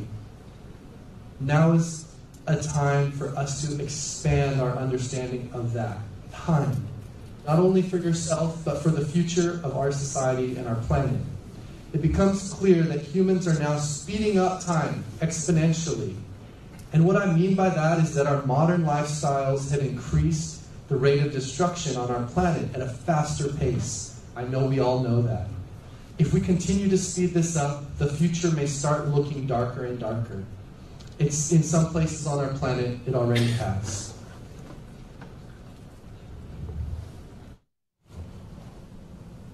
For the first time in a very long time, we're beginning to face very new design challenges, especially in our cities. And we need you, the creative young people of the world, to do something about this. These challenges have to do with pressure on how we breathe, where we get our water, our food, complications on urban density, and many others. And the root of this challenge is, how do we continue to evolve our human society while creating more harmony and less destruction in the planet that supports us? Remember the unique creativity I just mentioned about the Taiwanese people? Global industry needs that. Companies around the world need that. That wisdom that comes from Taiwan, that ingenuity, that compassion, that sense of celebration, it has to be integrated with how we evolve our future and the future of industry. So what I'm saying is, we need you. Okay. We have a big challenge in designing this future. Our cities, our governments, our industries, they're being built on a notion of capitalism. We could call it incorrect, maybe even a little outdated. It prioritizes profit before it prioritizes clean air, clean water, you, me, our families, and the ones we love. And this is what I call aesthetic discontent. When you look at the world and see that things are not going in the right direction, it could be a forest getting cut down to build new apartments in your city, when there already exists way too many empty apartments in your city. It could be the smell of burning chemicals coming from factories near your house, or even a small design feature in the public space in the neighborhood. It could even be how I'm dressed. Maybe it bothers you. Just joking. That's aesthetic discontent, when you see there's something wrong in the world around you. One place early on as a young creative I had discontent was in South Korea, along the demilitarized zone, where you have beautiful nature mixed in with large military installations. I want to just take a quick moment to introduce where I learned this term, aesthetic discontent. About 5 years ago, I worked with the artist and professor Newton Harrison. Him and his wife, Helen, are credited with founding the ecological art movement that began in the 1960s and 70s in America. This term came from them, and they spent their whole lives, up until recently, Newton passed away in 2022, trying to build a bridge to the world and to modern society for how we live and interact with nature. So, yeah, thanks for that, Newton. Also, while I worked in his studio, about 5 years ago, we did a map of Taiwan. And basically, I'll just hop in here. As you guys can see, this is the sea level rise projection over the next 70 to 100 years in Taiwan. All the dark blue areas are areas where the water will rise based on current scientific calculations.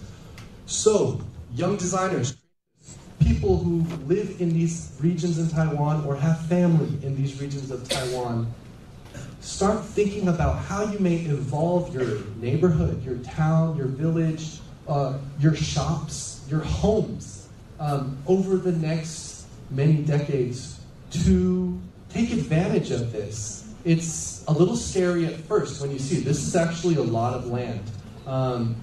But there's also an opportunity to play with the rising waters rather than drown in them. And I know that the people of Taiwan have the ingenuity to do that. So just a challenge for you guys to have some fun with what's happening in the world.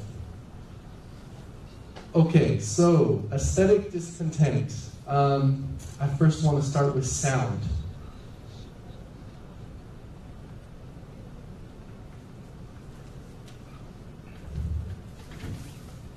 This is how, as a younger artist, I tried to make my voice a little louder. In 2014, I found myself sitting below a small cliffside in South Korea.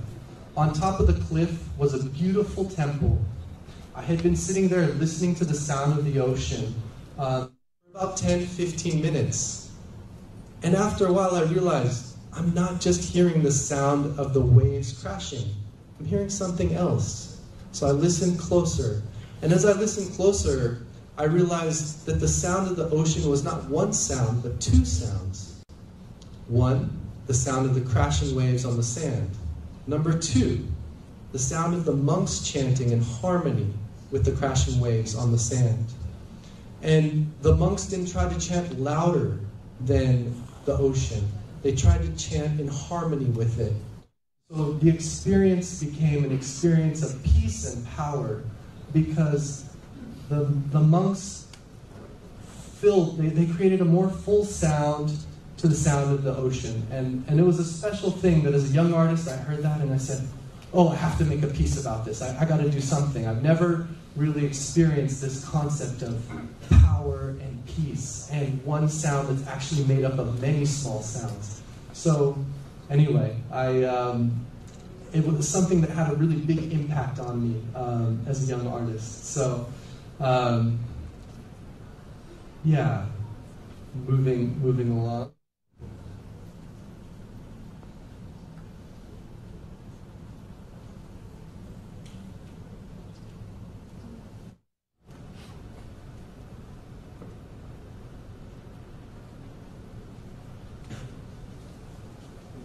It's very subtle. At the same time, I was managing the programming for an artist-run space in South Korea. And in my daily life, in the news media, in the newspapers, I kept seeing the same design symbol over and over. It was bomb blasts. It was the rings of a bomb blast. And constantly North Korea was testing missiles. So we were always seeing this is the size of the bomb blast. Which, as someone from the United States, it was quite scary to understand that a bomb could fall on Seoul and create this big bomb blast. So this symbol kept going into my subconscious daily, as well as over time that sound of the ocean and the monks chanting kind of combined with this symbol.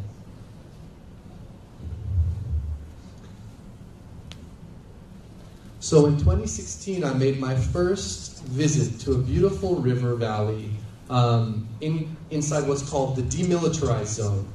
So the demilitarized zone doesn't belong to North or South Korea. It's governed by the United Nations.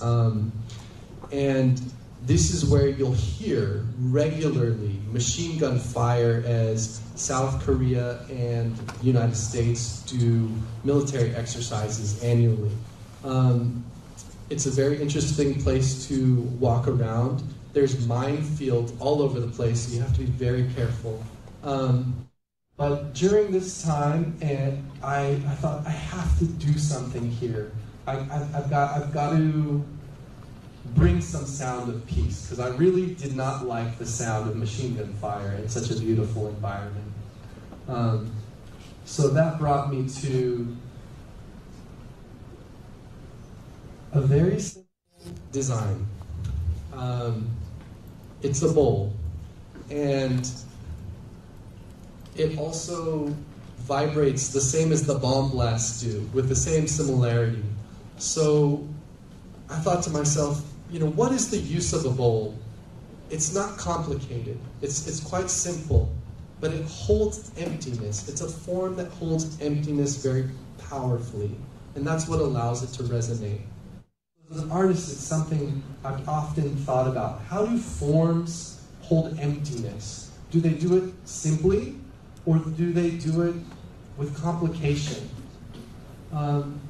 Anyway, it's something to meditate on, and I have over time meditated as I make designs and sculptures. How does this design or sculpture literally or symbolically show emptiness? So I'll show you guys. This is what installing a gigantic 400-kilogram prayer bowl in the demilitarized zone between North and South Korea looks like.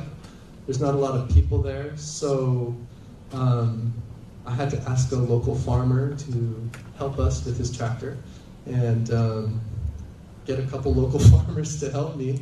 And yeah, I made it outside of the DMZ, but we were able to bring a truck in with military clearance and yeah, install it in 2017.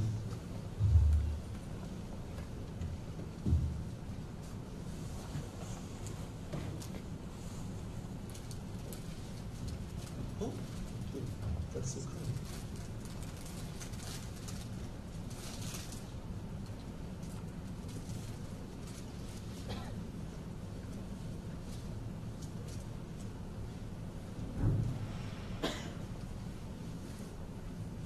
So this prayer bowl, I like to call it Resonant Form 1, was installed in the fall of 2017, and it sits just beside the Imjin River, and on the other side of the hill is, of the riverbank, is some small North Korean farms. I like to think if I play it loud enough, or if the local farmers play it loud enough, the North Koreans might hear it too. I'm not sure if that's true, but one can wish. And this is some images of the region.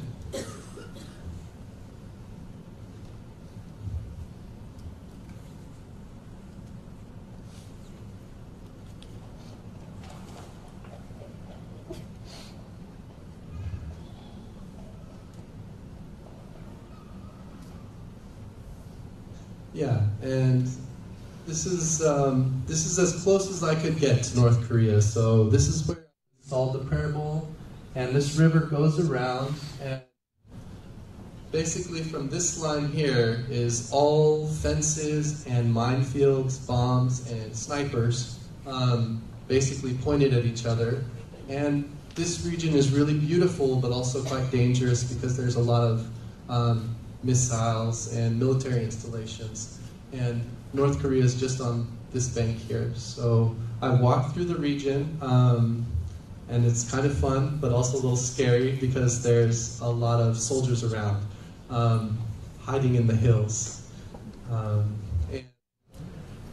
yeah, I hope in the future to spend more time there. It's it is open occasionally to the public, so if anyone ever makes it to this region, it is a special place to visit. This is the Austrian composer Renald Depp.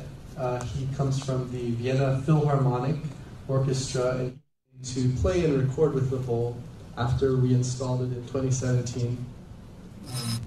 I'll just play a video of him sound testing with the bowl.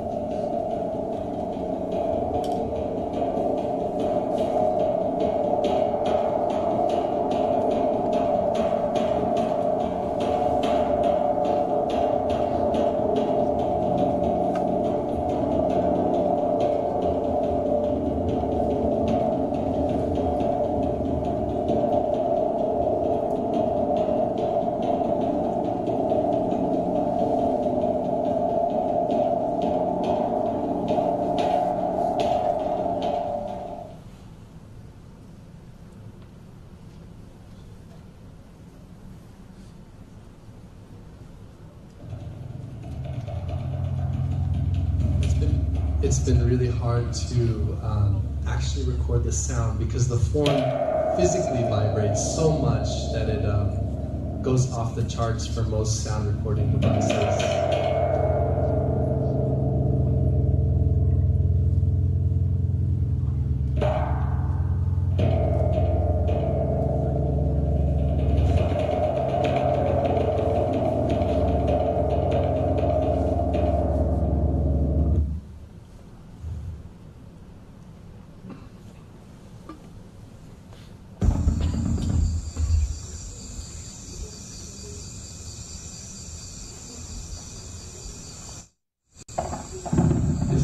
Sound testing day when there was actually military exercises going on in the region. I just wanted to play it for you guys to hear what it sounded like alongside some of the bullets that were being fired.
So this is maybe some youthful idealism I had that as a young creative, I could make an artwork, put it somewhere that was very politically charged, a pressure point of pain on the planet, and that it would make a difference. And I had hope at that age and that stage in my life, but I understand that, you know, artwork isn't enough sometimes. I realize now, putting an artwork in the DMZ may have not achieved very much in terms of peace, but I just wanted something that on the days when the machine guns were at their loudest, when they were firing off the most bullets, that there was something that could counter that sound, that could be just as loud, but with a different vibration, a vibration of peace and not of war. So that's, you know, at the end, that's all I could kind of hope for, is to create something with the sound of peace that was just as loud as the sound of war. Yeah, I'll move on to another area of aesthetic discontent, visual unhappiness, we could call it. And this has to do with color.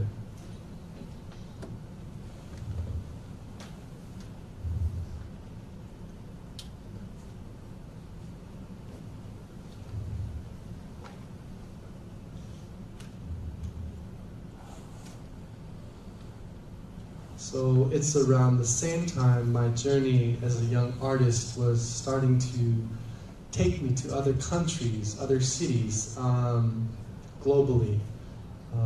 I ended up in New Delhi and Beijing and Seoul during winters, where they had some of the highest air pollution in recorded history.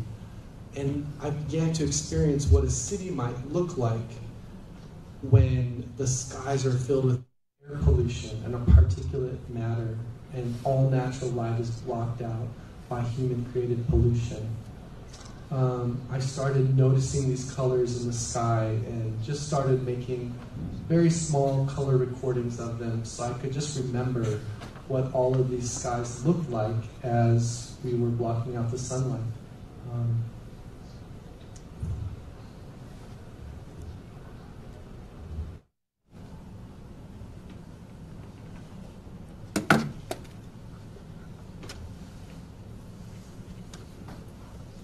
What shocked me the most was late in 2016. I was in Taiwan, and for me, it is one of the most beautiful places on the planet.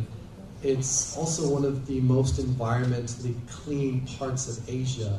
The air is clean, the mountains are clean, the rivers are clean, the ocean is beautiful. And I was sitting on the ocean, on my surfboard actually, watching the sunset. And it was a beautiful sunset. But as the sun continued to set, I saw this strange cloud on the horizon. And it was reflecting pink. And I realized that the pink cloud I was seeing above the horizon was not natural. It was actually the sun reflecting air pollution that was coming from across the sea into Taiwan. And this really upset me. This really upset me. So I started doing these color recordings just to remember, because it's such a complicated issue, air pollution, and we all breathe the same air. It's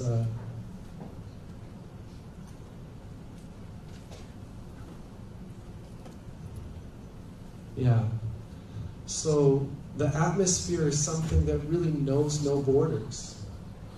Air is what's called a global commons. It belongs to you, me, every being on the planet. It's such a big and complex issue, but breathing is one of our most basic elements to live in. Our skies continue to get filled with various pollutants as we continue to create. I think it is important for young people to confront this. We all use oxygen, but we're producing less of it. And industry is using more of it. So at what point are we going to run out of breath? This is a major issue, and the scientists I've spoken to don't know where to begin. It's something we all need to figure out together and figure out soon.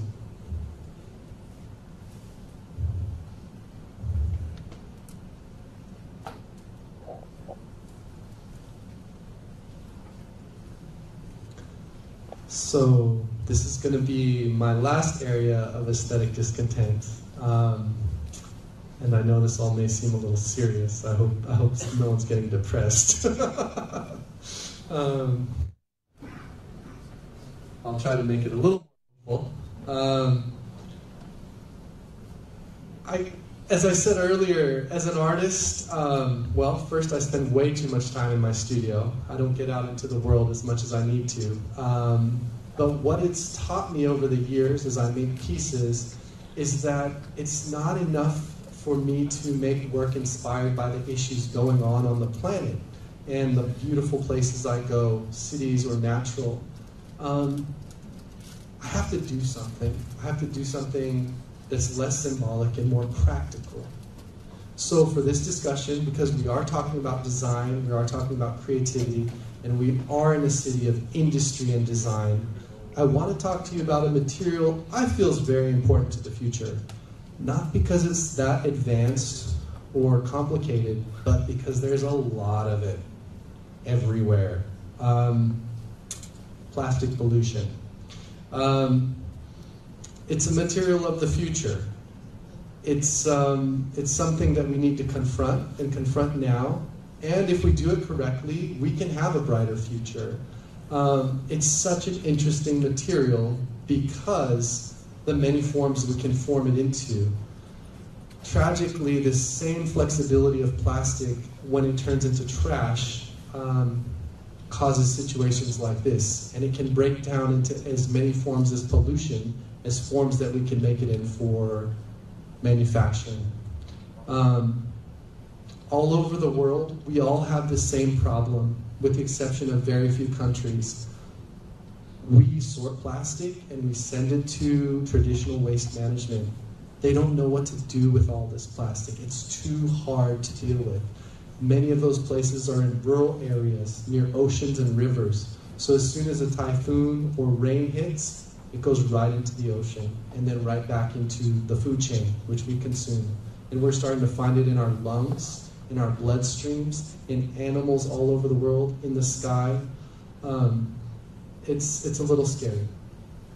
So my continued inspiration by Taiwan, also in 2016, caused me to do something with a very good friend of mine, also on the east coast of Taiwan.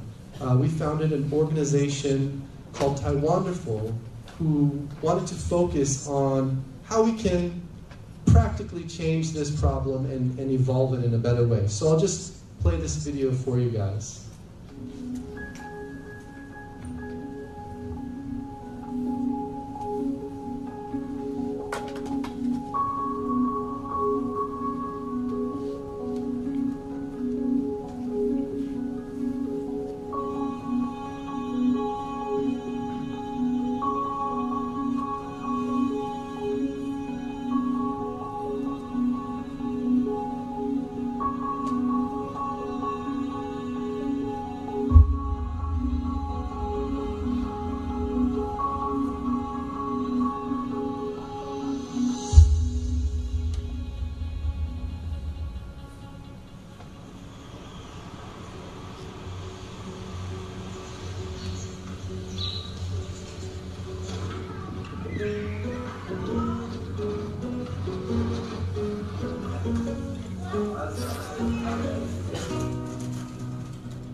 Is on and the stuff is inside, it's very dirty now.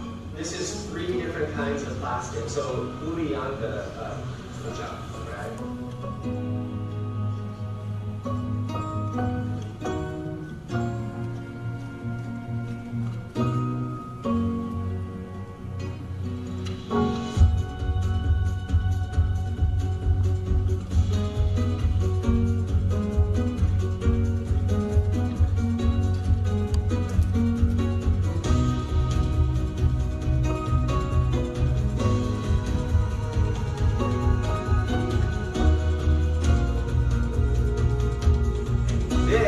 Fish think this is food, right?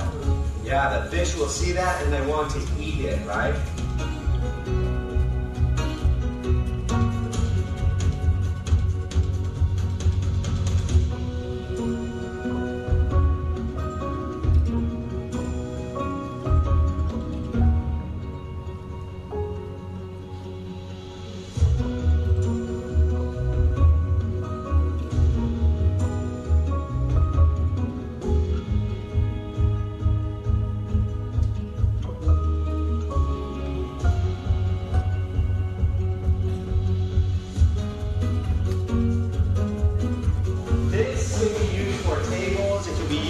Chairs, but can be used for shelving units.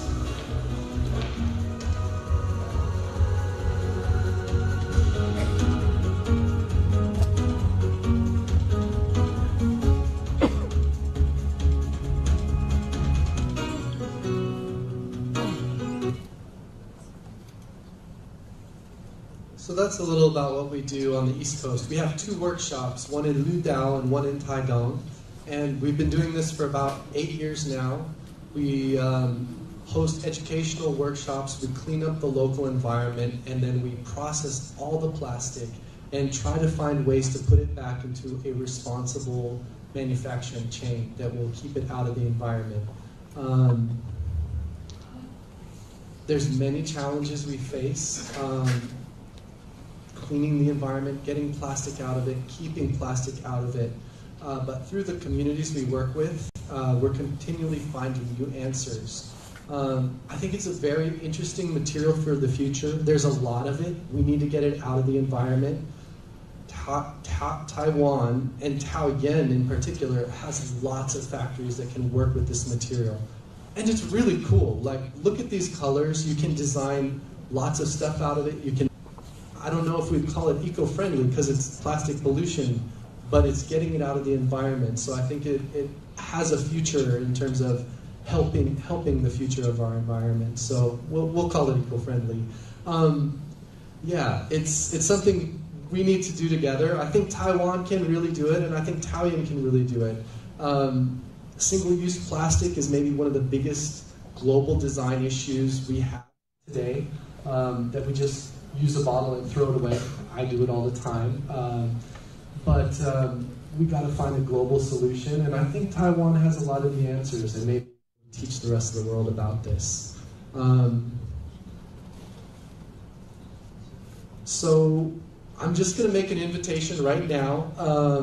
We have lots of plastic, different colors, different materials from fabric to boards that industry can work with. We also have a cool group of factories here in Taoyuan that want to work with young designers. So if any of you guys have some ideas about this stuff, reach out to us. We are ready. We have a lot of it, and we want to inspire the youth to come and work with this material and clean up Taiwan in the process. So I will just put our contacts there. IG's easiest, but email works too. If you're a school and you want to run a plastic program or want to design with some of this material, we work with a lot of schools on the East Coast. Would love to work with some on the West Coast. And yeah.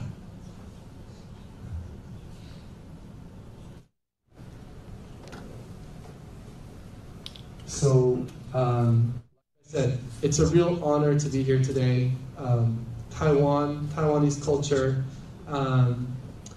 has been a constant inspiration for me over the years. I'd really like to thank the Taoyuan City Government, the Department of Youth Affairs, and the organizers of the Youth Design Exhibition and Design Forum, and all of you for taking some time to listen to what I had to say today.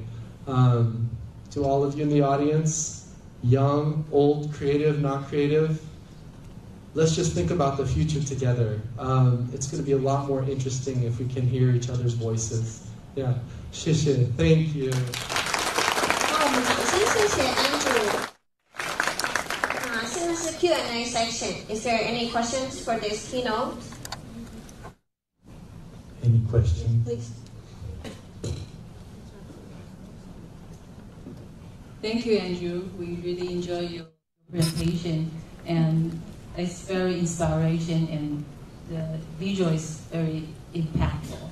And here, I think there are many young generation. They want to be an artist, and also they want to contribute, have some impact to our society or to our life. How's your suggestion to them to start their journey? What do you think about it? Yeah, great question, and thank you. Yeah, I think sticking with your creativity is really important. When I told my parents I was going to become an artist, they were not happy with me. Same here. Yeah. I don't think my mom talked to me for like 2 months. But I stuck with my creativity, and if you stick with that thing in your heart, that thing in your chest, and you never let go of it, the world will give you opportunities. Because I know as a young creative, it's hard to find your way and actually make money from what you're doing. It's not easy. But if you stick with that and advocate, fight for yourself and the vision that you have, I do think that the world will provide you with opportunities. And I know if you stick with your creativity, you're going to bring something to the world that is way more meaningful than if you had not. So I hope that kind of answers your question. Thank you very much. Thank you. Hi, Andrew. Oh, hi, Celia. Celia from London. That was fantastic. Oh, thank you. I'm very, very moved by your first project in Korea. Oh. And I wondered how, questions. One is, how do you manage your emotions to stay motivated when you're working in such a difficult, dark, emotional space? And the second question is, how do you draw other people and work in collaboration? Okay. Well, first questions. complicated. How do I manage my emotions? And maybe like the feelings going on at the time. Well, I guess when I started doing international projects like this, there was a sense of adventure that had come about, and also a sense of urgency and agency. And maybe the last E would be responsibility. So I think that's what helped me. I felt urgency, I felt agency, and I felt responsibility to go out and do something in the world and share through creativity. So I think that's kept me motivated. I'm really introverted, so drawing other people in is always challenging for me, or talking about work is quite challenging. Like I said, I spend most of my time alone in my studio, but usually the right people just show up. I'm really lucky. I'm really lucky in that way. Magical people show up, and I think that's been the beautiful thing from starting this journey a little over a decade ago, is that when I need someone, the right person shows up. If I stick with my creativity and my inspiration, the right people show up and they help, and that's been a beautiful blessing. Yeah, thanks. Thank you. 那我们再次掌声谢谢 Andrew。那我们第2场的主题演讲就结束了。那现在10分钟的休息时间，那各位贵宾可以到外面使用茶点。好，那如果有想要跟 Andrew 合照的，可以到前面来合照。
织田宪先生、林彦宇先生，还有杨时欣小姐。大家好。那我今天会 host 这个 discussion panel， 然后我今天快快的先用1分钟的时间，先稍微介绍一下3位。我们是织田县的朱冉先生，他是从 community 就社区大学的角度，我觉得影响设计的这个产业有多重层面。他们是从学校到社区的结合。那再来，我们有最专业的建筑师的角度，就是我们9令他是台湾室内设计协会的理事长。那我们也有产业界的，我们现在最热的在设计里面最重要的一个议题，就是 ESG 永续的这一块的专业，Lydia 的讲解。那我们先用每个人先用2-3分钟的时间呢，来他们各自我的介绍一下，给大家认识一下，然后我们就会接着我们今天的 discussion panel 这些问题，然后最后可能如果各位在座的观众有什么问题，可以一起来提问，让整个的 discussion 是非常有互动性的。OK， 好，那Akira 先生，你可以先自我介绍一下。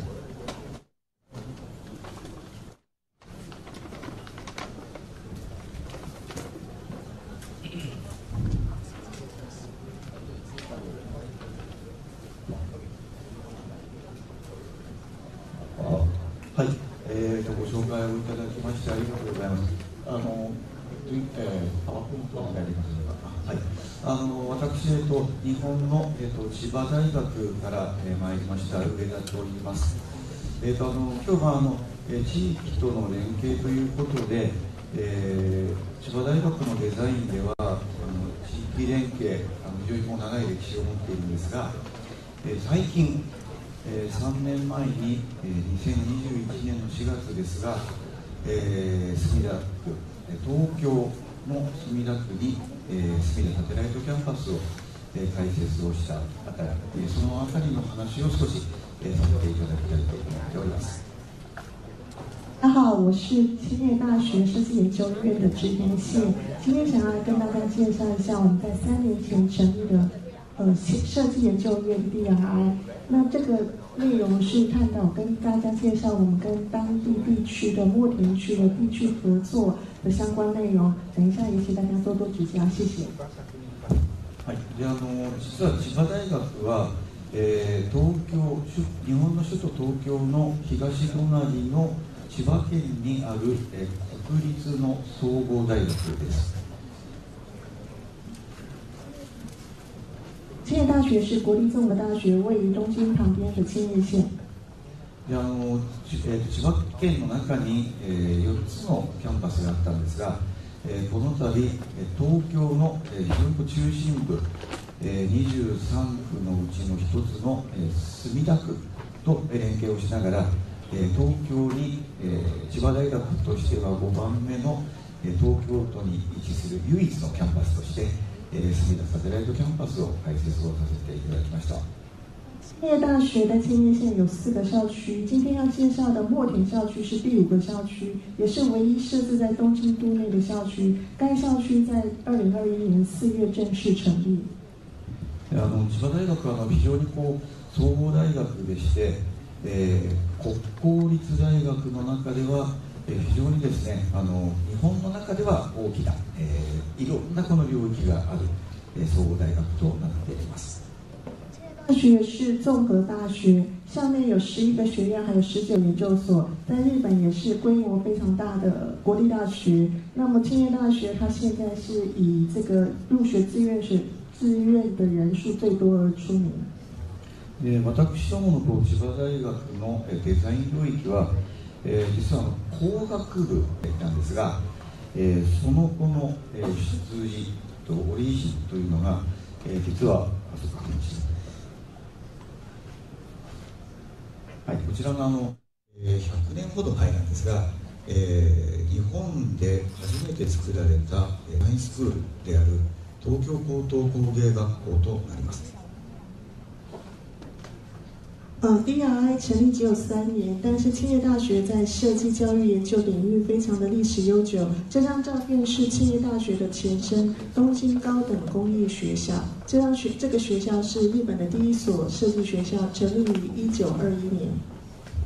で東京高等工業が、実はですね、日本の中でも、デザインという概念がまだ明確になる、前に、建てられたものですから、私どもそれ以来、クロスファータライゼーション、いろいろな領域をいわばデザインの中に導入をしながら、実際の社会問題を解決をしていく、そんなことを実践をしながら、日本におけるデザイン領域というのを構築をさせていただいてきております。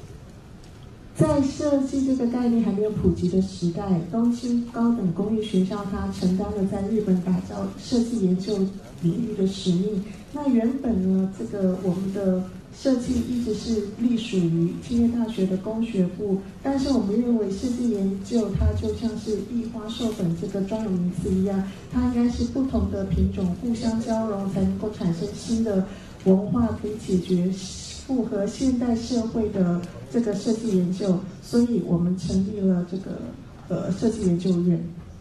長らくですね、第二次世界大戦で、東京から千葉の方に移らざるを得ず、千葉大学の工学部のデザイン領域としてまた長らく、運営をしてきたのですが、実はこの3年前に、私どもが DRI という組織、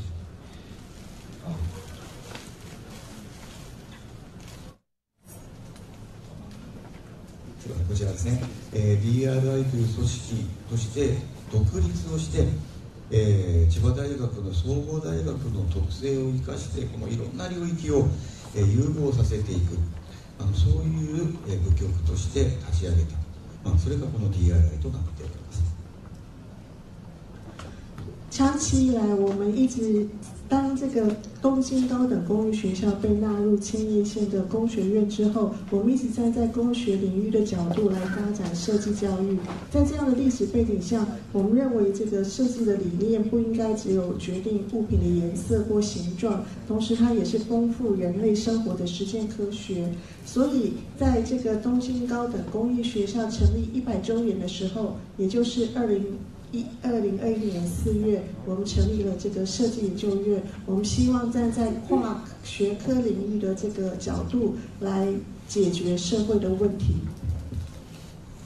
で同時にですね、この隅田に隅田サテライトキャンパスを、これは実は私ども国立の総合大学なんですが、東京の一つの区の地方の自治体と非常にこの強い結びつきを持ちながら、こちらの隅田サテライトキャンパスを、DRI の開設と同時の、2021年の4月に開設をさせていただきました。そこの一応、リーダーということでやらせていただいてよろしくお願いします。我们在这个东京都的墨田区这个地方设定了墨田校区，在墨田区公所的协助下，那在2021年4月正式校园跟研究院正式成立。我在研究院里面担任现在的院长，请大家多多指教。好，那我们谢谢邱老先生。那接下来我们請來跟我們分享一下他們的專業背景以及這個永續的議題。Okay, hello everyone. I'm Lydia Yang, and I'm currently serving as a chief consultant in Acacia, and we are in this industry for almost 20 years, and we focus on the integrating business, digital design, and of course, sustainability.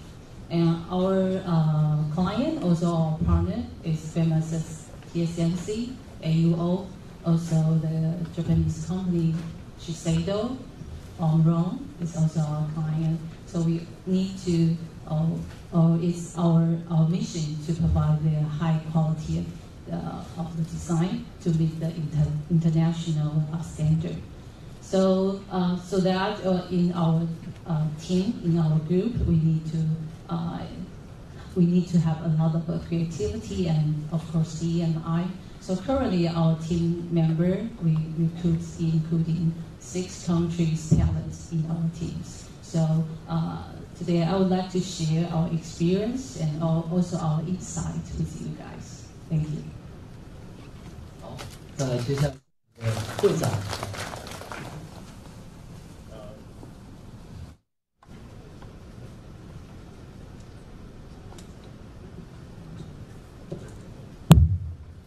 各位好，我简单自我介绍一下，我是一个建筑师，然后我也是一个室内设计师，然后我同时在台湾的大学里面教建筑系，然后我同时也是正在我正在念我自己的博士班，然后同时我是一个我结婚了，我是一个先生。那我会这样说的意思呢，是说在我的专业里面，我认为家庭关系跟我的专业是同样重要的事情。那也许等一下会在我的分享里面跟大家说明。谢谢。好，那接下来我就开始问这个presenter 一些问题。那我先从Akira 先生这边，我有3个问题，就是设计在我们这个产业里面很重要的，学校是学校，跟产业是产业。但是 Akira 先生呢，他们的这个 course， 他做了一个很大的一个跟别人不一样的地方，他们就是将大学整合在社区里面，让社区的人也有这个体验感，让这个设计呢能够 penetrate 到整个的社区里面。那我希望这 Akira 是不是可以跟我们分享一下你的这个经验，以及一些成功的案例，以及呢你对未来的这种社区整合展望有没有其他的东西可以跟我们分享？谢谢。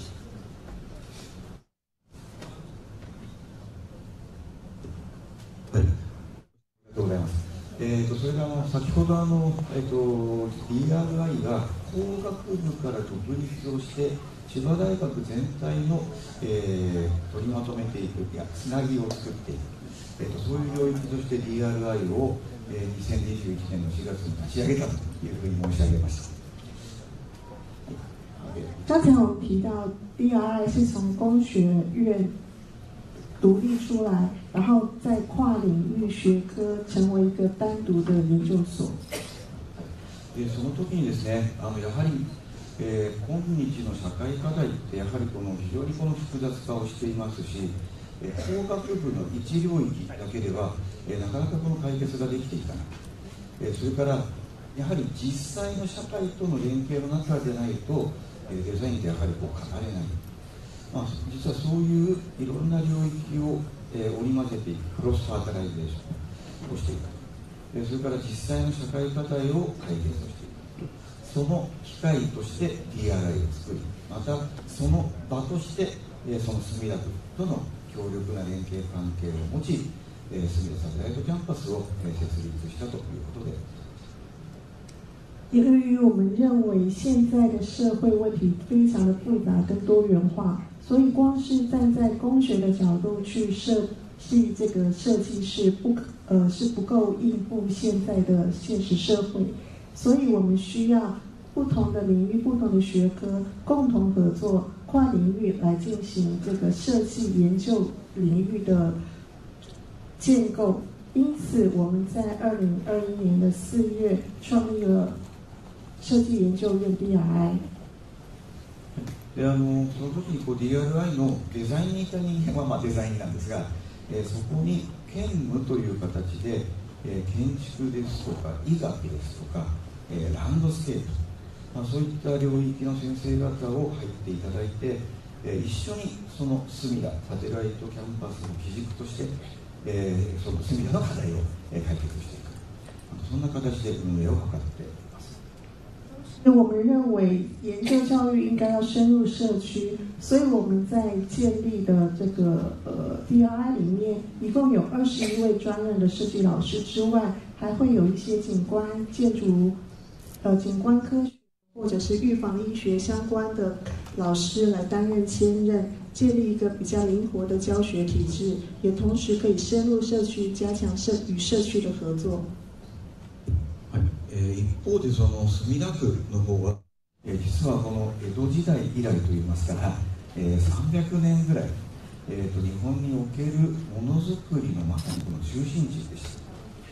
特に高度経済成長期というのは1960年代、70年代、非常に日本の工業製品が、クリエイトされていた時代、その時代には、本当に東京に本社がある企業のプロトタイプなんかを作っていく、パーツを作っていく、そんなこの場所として非常に知られていたのですが、昨今のやはり社会の構造変化というか、ものづくりが海外にどんどん流出していく中で、墨田区もものづくりの街だけでは存立ができなくなっていく、そういった中で彼らもやはり次の時代の街づくりとして大学のある街づくり、ものづくりの街プラス大学のある街づくりという、政策転換をしていく。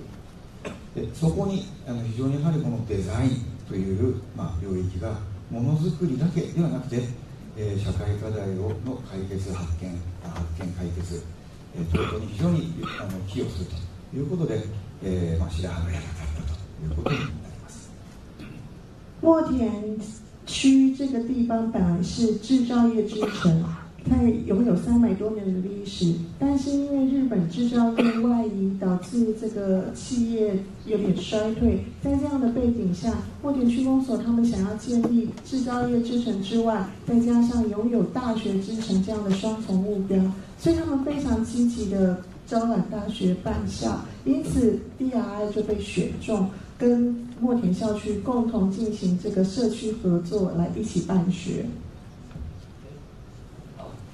谢谢我们的 Kira 先生跟我们的分享。所以刚才我们有听到一个未来的设计趋势呢，是跨领域的整合。然后接下来把这个问题呢继续延伸到今天，当然在座的不管是新兴设计人也好，及各位的观众，我们最想知道就是未来的设计是什么，对不对？那我由我们九令这边来跟我们分享一下未来的设计，以及呢刚新兴的设计人，当你走到这个社会的时候所遇到的一些问题，他有非常insight的分享。我觉得这个是我们年轻的一代最想知道的，不管是困难在前面，以及他已经走过的路。那我们高兴请到九令帮我们回答这个问题。好其实这个问题非常很大就是说，我从我的角度给因为我知道今天的活动其实有很大一部分是针对年轻的设计者或者学生，所以我其实会想要说的事情是，首先第一个，我觉得在现在这个阶段来看，你 focus 的专业可能不会是你认知的这个范围，所以第一个我给各位的建议是要跳脱那个对于专业之间的限制跟边界，意思就是说比如说像我的角色，我学习建筑大概10年的时间，然后同时在土木的博士班现在正在进修，但是我同时也进行室内设计跟其他领域设计的专业，所以对我来说空间类型的专业是一个非常广大而且互相辅助的这个彼此之间的关系。所以当我在作为一个建筑师的时候，其实我很关注只要跟空间相关或者材料的，或者是等一下会谈到比如说环境的这样子的知识。那么在这样的状态之下呢，就不会限制我自己只专注在某一个单一的领域，因为我知道今天很多同学或者很多年轻的设计师目前大概会希望自己在某一个领域是开始发展的，但是我想在短短的5年到10年的时间，这些相互的知识跟领域就会开始互相的交织在一起，它会互相影响到彼此的发展。所以第一件事情，我是希望我建议大家跳出那个自己觉得很很舒适或者很单一的这个边界关系。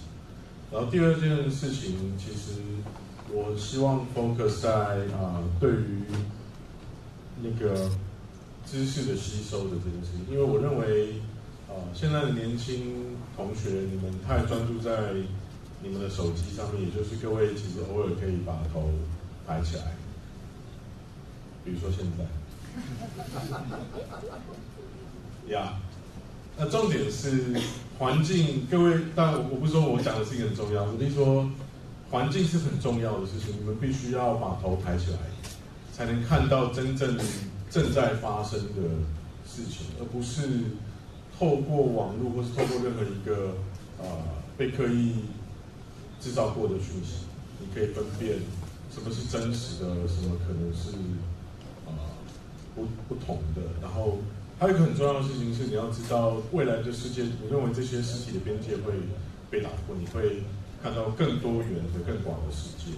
如果各位能够在现在这个阶段理解这些差别的话，把你的头抬起来的时候，你就看到更广大的世界，你就更有机会跟未来的这个状态连接在一起。第三个建议，我觉得当然工具，因为各位会知道AI 人工智慧影响我们现在做非常非常多的事情，但是我想要做的其实是一个提醒，就是说，即便是人工跟智慧的顺序里面，也还是要有智慧本身。那这个智慧怎么取得，就是要靠各位自己的理解，跟作为人有一个很基本的人的本质，你要怎么去看到设计的变化跟变动。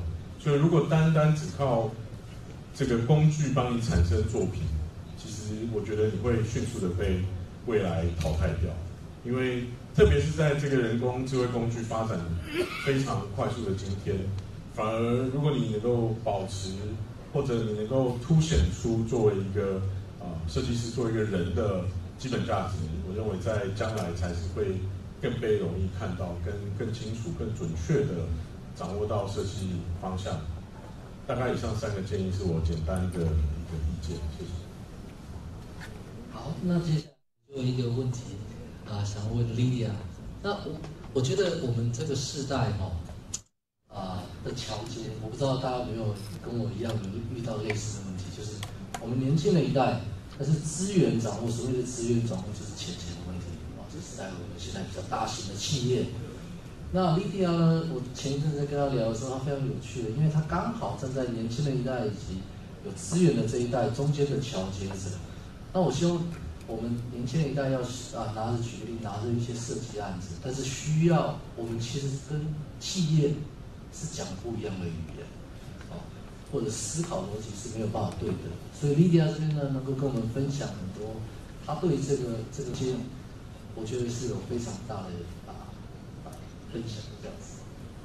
好，这个命题也是超级大那其实我在从事这个设计将近20年的历程当中，大概后面这5年，其实有一个蛮大的算是觉悟就是其实很多东西各位都学过了，只是过去我们都太把某些东西只放在你学过的某些东西只放在解决单一的问题，就好比设计思考，我想这个大家已经谈到已经是像一个 cliché 一样的。但是过去我们在设计思考的时候，都是把它放在你在解决你的设计问题。那我会觉得，在我们要去，比方说 propose 一个提案，或是我们要去了解所谓的 C level 他们在想什么的时候，其实设计思考早就给我们答案了，叫做站在他们的位置上去思考他们的痛点是什么。因为当我们是设计师的时候，我们很容易去告诉我们的客户说，这个设计是美的，这个字体要怎么样，线条要流畅。可是 C level 它是要经营一个可能是涵盖几千人到数万人的公司，它要照顾的是一个企业，那个线黑不黑，这个字小不小，大不大，对他来讲是比较稍微 minor， 不是说它不重要，只是站在他的位置上，这件事情是不用放这么大的。他优先关心的是可能听起来会比较现实一点，就是他会关心我们的设计或者我们的建筑可不可以帮助这个企业有一个获利啦，或是它的声誉这些等等。所以这个是我觉得这经过这20年来的算是失败也好，或是成功经验也好，让我得到的一个学习。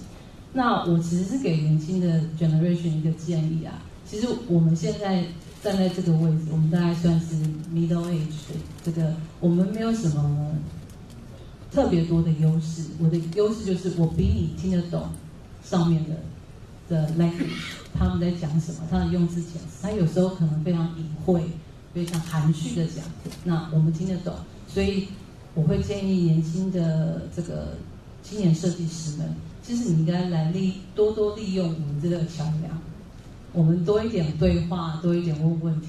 那我们其实反而也是 open mind 的，很多东西我们也要跟你们学习，像无论是数位的东西，或是 AI 的东西。我前2天听到就是有年轻的朋友们，他是训练 AI 当做他的情感导师，跟就是情绪导师。那我觉得这个已经是超过我的边界可以理解的，但是这也是一个非常有潜力的经济。对未来这个 AI 的经济，我想这是掌握在我们的年轻的朋友身上。所以我觉得另一个方面就是在这个整合的这个世代里面的话，是需要我们多一点对话，跟多一点的换位思考，互相理解。好 ，OK。那因为时间的关系呢，我们今天的 discussion 大概是这样。那我们接下来我们就快快的 Q&A 一下。各位大家就是不要不好意思 ，OK。希望大家能够尽量问一些非常 crucial 的问题，一些问题你在家里没有人可以回答你的问题，然后今天这个机会让这些非常先进的这些过来的人能够分享他们的一些最新的想法，好不好 ？Any questions？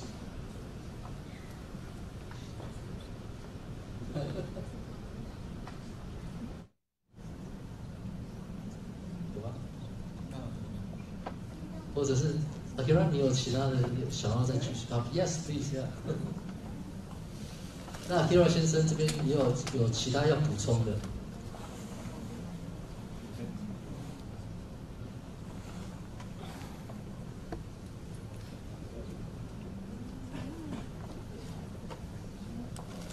Yeah, I'd like to show some example. Yeah, this is a new campus, but I use 日本語ですいませんやらせて紹介ができないんですが、例えば2021の4月は皆様もねコロナウイルスで我々も大学に入れなかったという時間が非常に続いたのですけれども、実は墨田区と連携をしながら作ったキャンパスですので、ここをコロナワクチンの接種会場として我々開放させていただきました。在2021年的时候，正好是新冠疫情最严重的时候。那当时跟墨田区共同一起进行了一个开发了一个可以解决这个疫苗接种的一个标示系统。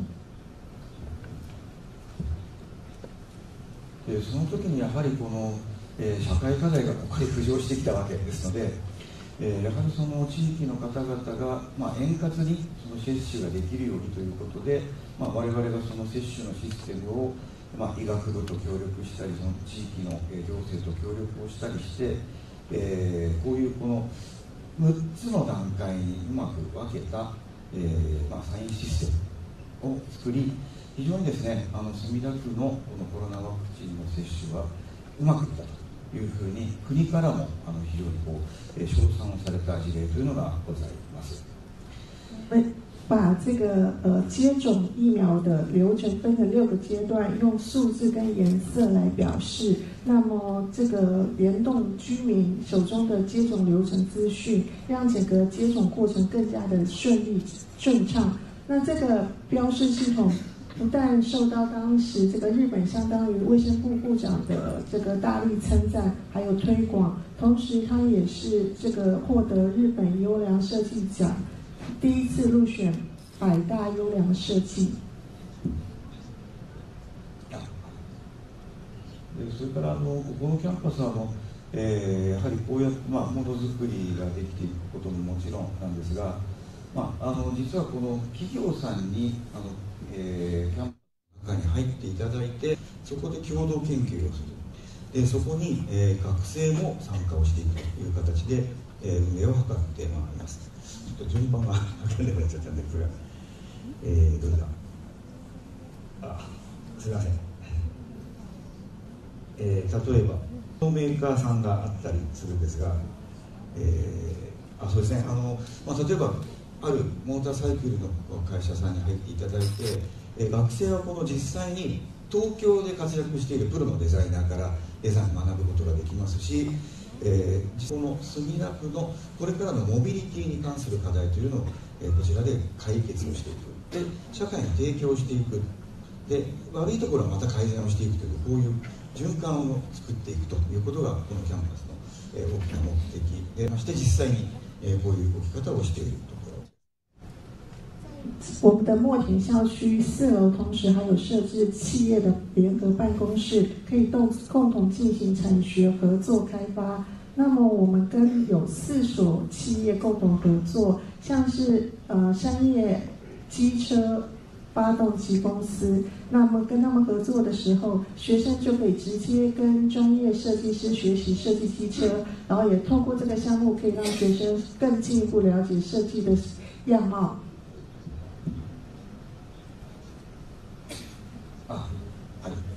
で例えばこれも学生さんがこの地域を巡って日本出しながら、これは架空なんですが、200年前にもし日本にピアノがあったら、こんな形になるんじゃないかというのをシミュレートするんですが、これもちゃんとやっぱり音が、鳴る楽器として、作り、評価をしてもらう、こういうループを作るようにしています。还有像是跟这个雅马哈音乐公司的合作的计划案，像这个是名为200年，如果日本有钢琴的话，这样的计划案可以充分的让学生们发挥创意，而且也可以认识传统的日本文化，同时还完成一个可以实际演奏的乐器。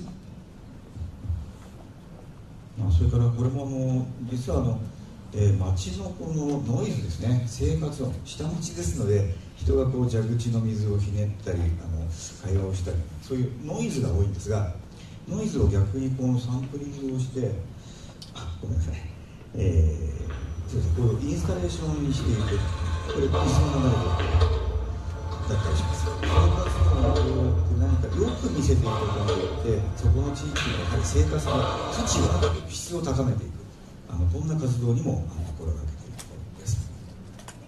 像是我们记录这个墨田区居民生活时候发出的声音，而且把声音取样做成装置艺术。在生活发出的声音经常会被认为是噪音，遭到人家的嫌弃。但是我们透过这样的方式，就可以把这些生活音当成重要的资源重新审视。はい、でこれも地下鉄の通風口なんですが、こういうところで遊ぶっていうことを結構やりますよね。道路に引いてある白線の上を歩くだとか、本来の機能はユースなんですが、そこをプレイにしてしまう。これも実はヤマハ研究所さんとの共同でこんな提案をさせていただきます。也是跟这个雅马哈合作的作品，主题是从使用到玩耍。作品的名字就是使用城市的基础建设、地铁通风口一起来玩耍。虽然这个城市基础建设一般都是从功能性、合理性的角度来开发设计的，但是有的时候它也可以像这样子成为游戏的对象。これも磁性流体という非常にやはりユース、なんていうんでしょう、固く作られたものなんですが、こういうことをやはりそこにプレーの要素を見つけていくということで、磁性流体をマグネットで制御をする。その仕掛けとプログラムを作ってもう遊んじゃう、そういう遊びの側面を取り出していく。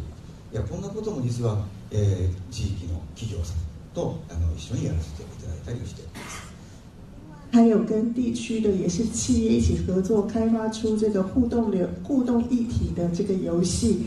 它是利用一种叫做磁性流体的机能性素材，然后扩张界面，让它变成一个具备感情、具备娱乐性的游戏。那这个作品同时也是获得 GMARK 的新人優秀奖。マグネットで制御しているわけですけれども、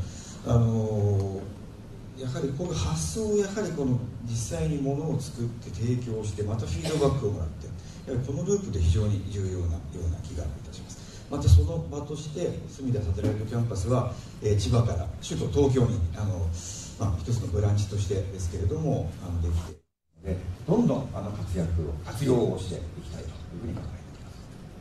所以茉莉校区它位于在东京，它的优势就是可以像这样子跟企业共同的立即的开发合作，不断的来克服缺点，来进行改善，这样子对未来的设计也对设计的实践教育也非常有颇大的帮助。好，那我们谢谢Akira先生为我们分享从学校跟社区的整合到实务上的一些案例，他们的操作模式。那我也希望我们的在不一样的国家国际之内，我们大家都可以一样来学习不一样的操作。那以上我们这3位我们就谢谢大家。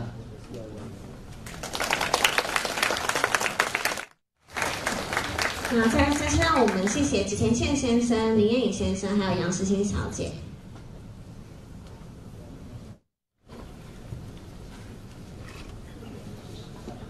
那我们第2场的焦点对谈呢，主题落在。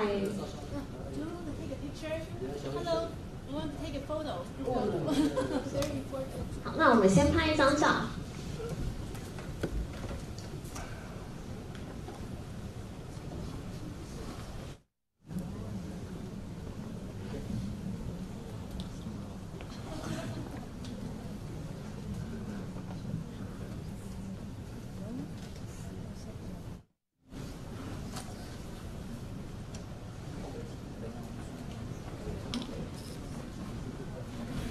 稍等一下，我们再拍一张用那个有牌子的，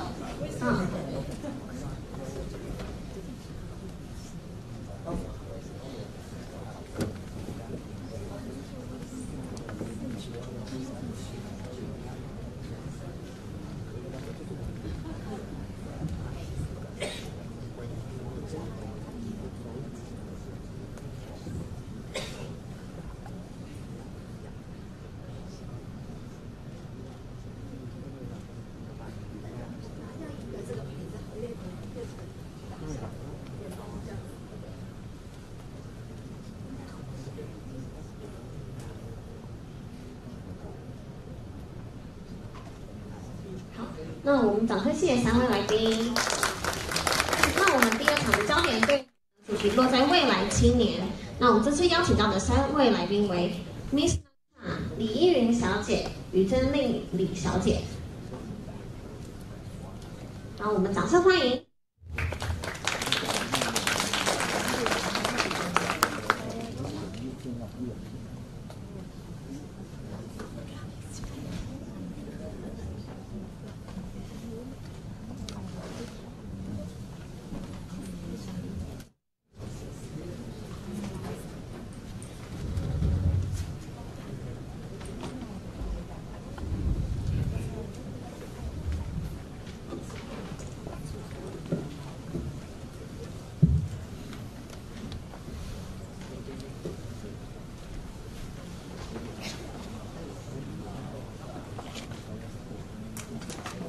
那我们来一点掌声，来欢迎我们这一次的邀请。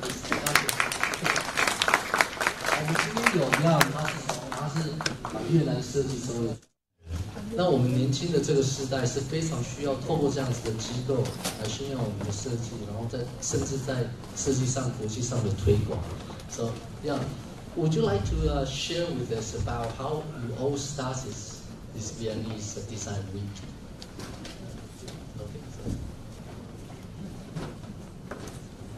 First of all, thank you for all the guests to be here today. My name is Yan. I'm from Vietnam Design Association in Ho Chi Minh City, Vietnam. Also, the VDAS, Vietnam Design Association, is licensed by the government, and we just established about 5 years, 2018. and with the initiative to set up the Vietnam Design Week and the World in Vietnam. So when you ask me to tell you about the story, how we can establish and how we can grow up, so this is quite an interesting story I would like to share. I can say that the design industry in Vietnam maybe developed quite slower than the other countries. Like Mr. Andrew just said that before, when you choose to study the art, your parents not yet certified. But like in my age too, 25 years ago, nobody know about the design. Yeah, in Vietnam. At that time, we just finished the war, the 1975, and up to 1980. Vietnam is trying to transfer from the close the door and open the door. At that time, the design university is just setting up. And we are like the first generation of the students to study about the design. So that means especially the 1996 to 2000, the design industry in Vietnam it just started. Yeah, this is like 20 years before. Yeah, and at that time, my parents also surprised when I choose design and think that I'm jobless after graduate. Yeah, because I don't know how to find a job. Yeah, but very lucky, 2000 Vietnam opened the door, and a lot of investors from overseas to invest into Vietnam. And at that time, we just graduated, and we got a lot of jobs to work, especially in graphic design and branding, when Coca-Cola, Pepsi, Samsung, Nokia coming to Vietnam. And this is a design industry in Vietnam started from the advertising, PR, and graphic design. Yeah, and I'm a graphic design and branding, yes.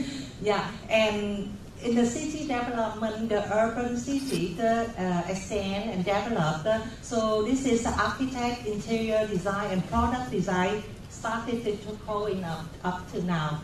So that's why just a short time of 20 years, but the design industry in Vietnam is developed very fast. But the designer in Vietnam is very humble. They are like introverts to work and to just in the studio like you sharing. No association at that time to support for the designer in Vietnam, no voice, and even the government don't understand the important role, and the industry is not understand the important role of the design for the industry. So that's why I also have my own design studio. I have my own manufacturer to produce the product design.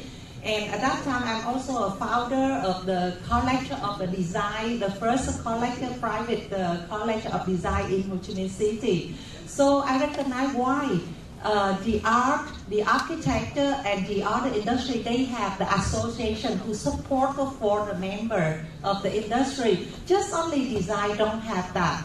Yeah, so that's why at that time, I just put the website of the Vietnam Design Association. I not yet run the license from government yet, but just create our website first and running the pursuing the government to get the license to set up the association. But I'm very lucky I'm being invited with many design associations in the world to invite me to study a model of Vietnam design, about the Design Week and Design Award. First is from Singapore. I'll be invited to Singapore for Singapore Design Week, Singapore Design Award. After that, from Japan, from Europe, like Italy, from UK too. Yes, and I study a lot of model about that, and I'm pretty surprised. This is a very amazing for the country to set up about the design association. So after 2 years to run the license, and government accept us to set up like the first design association in Vietnam. But especially we concentrate for Ho Chi Minh City.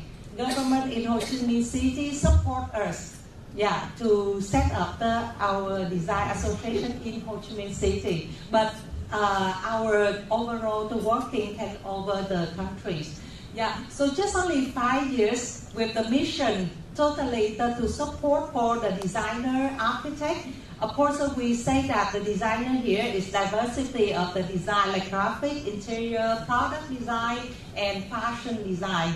Yeah, and just 5 years to work together, we barely get a very good community and get a successful to connect between the designer and the key industry.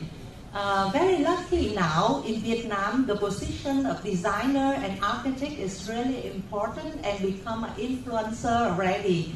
Most of the supplier, manufacturer already come to our association and would like to approach with the designer and the architecture to be the influencer for their product into the Vietnam.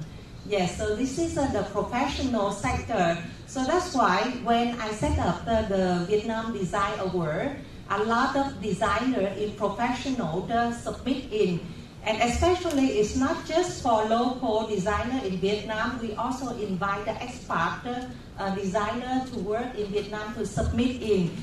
And in these 2 years, we already attracted the foreigner from overseas to submit into our Vietnam Design Award, especially from big brands like Mitsubishi from Japan. They 2 years submit into our Design Award. And like a Samsung or LG from Korea, they also submit into our award. So it's quite proud to be set up, and the design industry in Vietnam is growing up to now. Yeah, thank you. Fantastic. 然后接下来就是有Nino。好，接下来我们 Nino 这位设计师呢是非常非常特别的哈。第一个呢，他其实不是从设计的背景出身的。他其实是念化工的 ，right？ chemistry， 生化跟解剖学，生化跟解剖学。但是呢，他是我看到里面设计质感非常高的。但是他家呢又是经营传产的职业。接下来我们由 Lina 来跟我们分享一下，他是怎么从 A 点走到 Z 点的，好不好？好，大家好，我是 Lina， 很高兴就是今天可以在这里跟大家分享自己就是将近。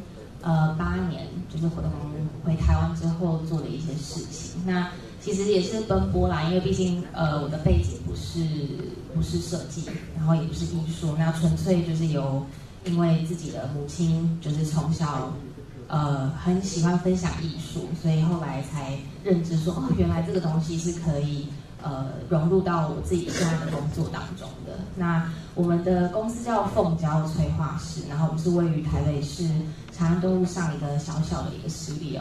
那其实它的算是延展出来，就是它的前身吧，算是树火纪念纸博物馆。那树火纪念纸博物馆是在30年前。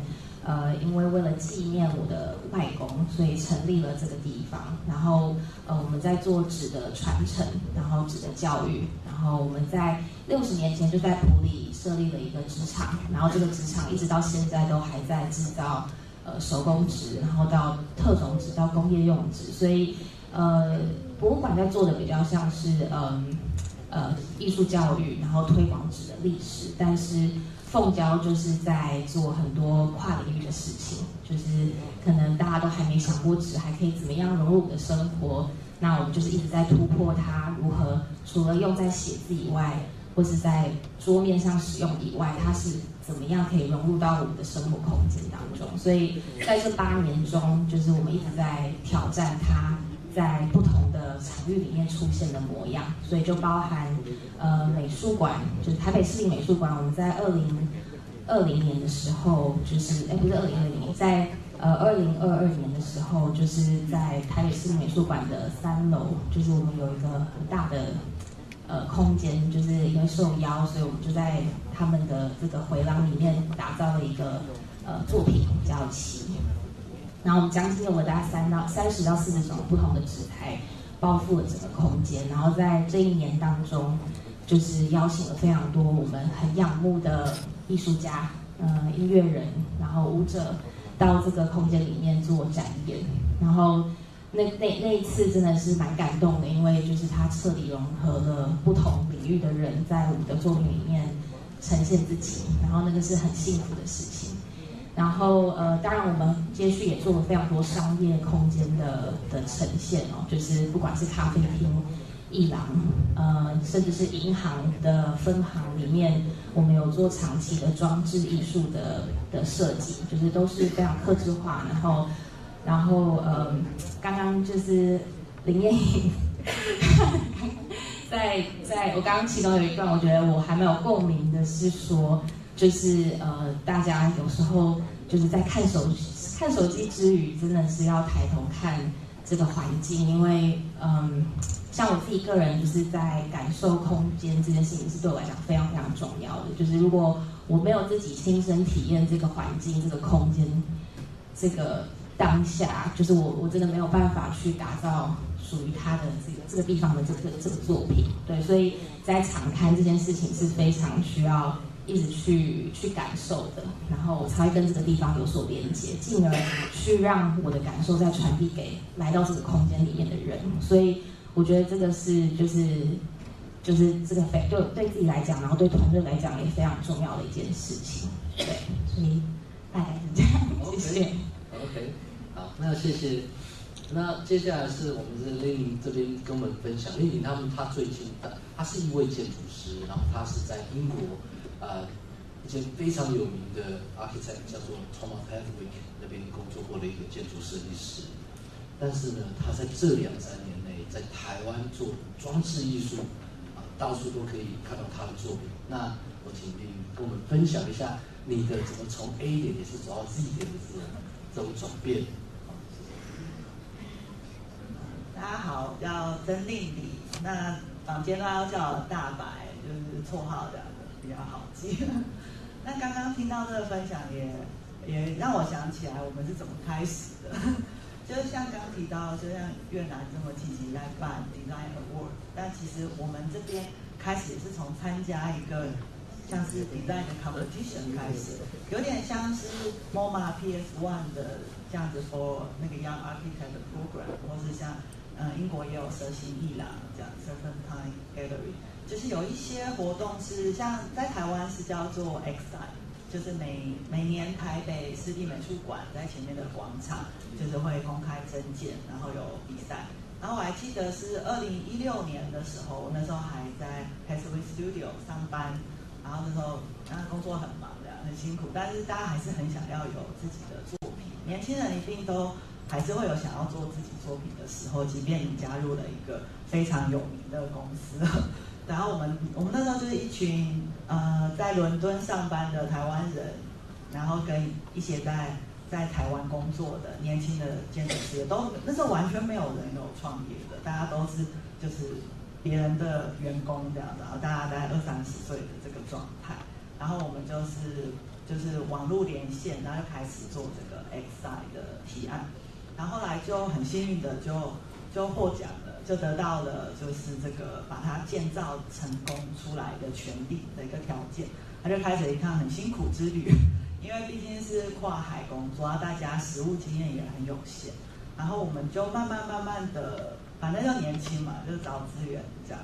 然后Hathaway Studio 也很特别，它是一个不会阻止你去发展你自己东西地方的一个工作室，所以我那时候的很多 markup 还是在伦敦做，就在 Hathaway Studio 的 workshop 里头做的，然后跟其他的比较资深的 designer 一起讨论，所以整个公司也都知道我要请假回台湾做自己的事，听起来好像很怕被裁员的，但是就是这个环境其实就是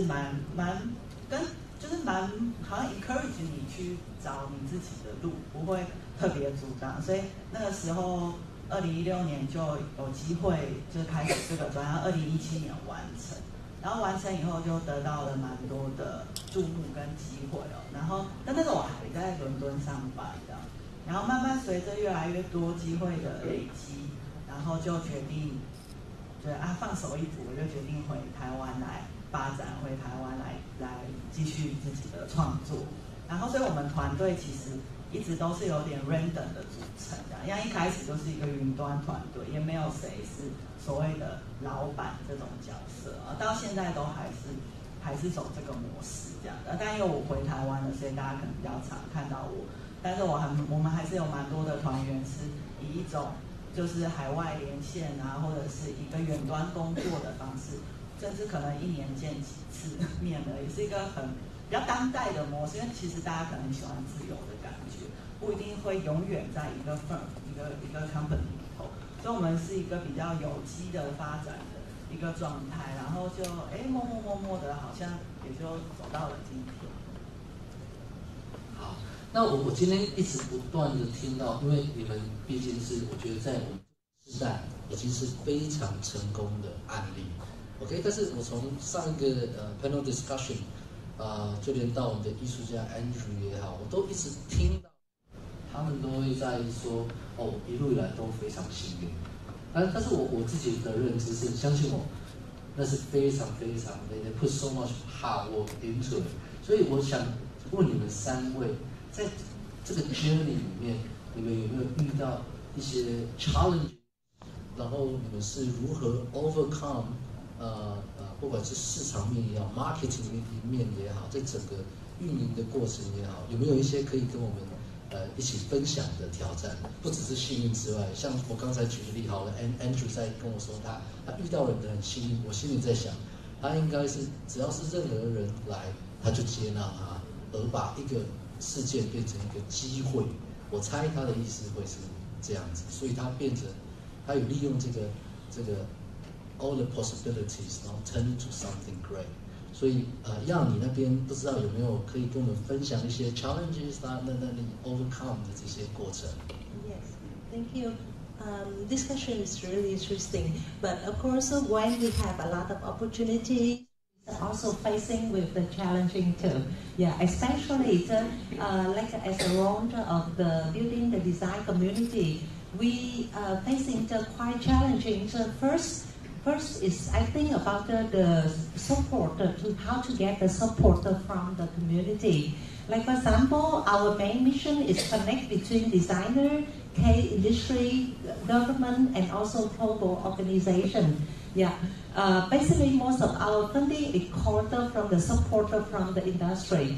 Yeah, but like for example, even we can get the funding from government is more stable, but because we are the community like volunteering with the professional work, so most of the funding it comes from the industry, from the sponsor partner. But like some year the economic it go down, so it's more difficult to get the support from the funding. But of course, quite lucky we can find with another source to contribute and to try to go over this kind of challenge. That's means we can see about the other source, like one industry is going down, maybe the other industry is going up. So this is one challenge.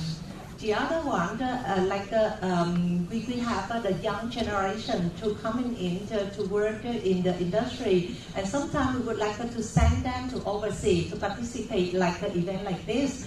And we're facing the problem like visa barrier because it's quite difficult. Like this time we bring about 12 designers here from Vietnam to Taiwan. And very, very thank you for the Taoyuan city to support our delegation. But get visa is quite difficult for us. Yeah, we almost get 2 weeks to get a visa. And the second, the language barrier. Yeah, still limited in English and Chinese talking communication. So this is a communication, and the funding is some challenging in the industry. But finally, we can find out the 3 points we would like to emphasize. First, the most important to get a success in this journey is collaboration and partnership. Yeah, this is when we're facing any challenge, we share with all the partners, and we have like the support from all the industry together. And second, get the support even it's not in local, but even from overseas. Yeah, when we connect each other, we already get a lot of support from overseas association. Like for example, from Taoyuan City and the Design Forum this time. Yeah, finally, we need to contribute and sharing. yeah, when we receive, we can contribute to all the community. We have the occasion to invite all of you to come to Vietnam to explore about the business and explore about the design community together. So this is, I would like to share about the roadmap that we would like to concentrate. Thank you. Thank you. Okay. Especially, can I add one more question for you? I think your industry is particularly, not industry, but the work that you deal with, because you came from, you need to modify the origin of the grandparents' thing to transform it into something new. And then there must be also generation gaps, and maybe you want to talk about it. 就是选中，怎么 OK？ 就我刚才讲的就是说呢，因为凤家他们的产业，它是从阿公那个时代，所以它刚好是一个世代的交替，它有它的挑战。跟我们做的是可以新创，其实对我来讲就是 whatever I want to do， 但是它有它那种挑战，是非常非常的不一样的困难点。所以希望你能够跟我们分享一下。我觉得在纸的这个领域里面，应该大家也都有感同身受，就是说，可能现在真的是，可能过去你回想10年，可能已经很多人都没有碰过手工纸了。就是这件事情，其实对我们来讲是影响非常大的，因为在60年前我外公成立职场的时候，我们就是以手工纸为生，然后他养活了就是我的阿姨跟舅舅们。对，那这件事情对他们来讲也是很大的冲击。以前因为跟日本那边的关系非常深哦，因为有很多技术的交流，然后因此我们也有非常多那边带来的跟纸相关的一些机械或者是技术，那其实都是从手工纸开始慢慢的去琢磨，然后到现在因为市场的变化，进而开始开拓了工业用纸的这一块，然后进而进去了特种纸，就是除了手工纸以外，我们其实做很多防火、防水，甚至是过滤的纸，甚至是隔绝电源的纸，就是这些纸张是后来一直在延展，到现在近这5年来，我们横跨了纺织业，就是用了纸一样糙制纸，但是把它裁切成细条之后，再把它编织成纱，然后再把它做成衣服。那这件事情其实也是符合现在大家在追求很多大型企业，然后这个社会在追求的永续，然后跟环保的这个议题。所以我们其实一直在在外公离开之后，这30年的变化对我们来讲是非常艰难的。就是我们一直在摸索未来到底我们可以怎么样继续生存下去，然后让更多的年轻人可以亲近这个工艺。那当然，手工纸这一块还有另外一个问题是，以前的老师傅，就是在我妈妈那个年代，他们小时候就是住在纸厂里面，然后他们看到的这些老师傅已经慢慢在凋零，然后现在已经越来越少人愿意在工厂工作，因为大家的生活形态跟就是整个环境的变化太大到，就是大家无法想象自己在工厂里面生活，所以我们也是面临一个很大的抉择，就是手工纸到底要用什么样的方式存在我们的生活当中。那我认为这个使命好像就是交付在我的手上，就是除了在做教育推广以外，为什么会横跨到美术馆？为什么会横跨到设计？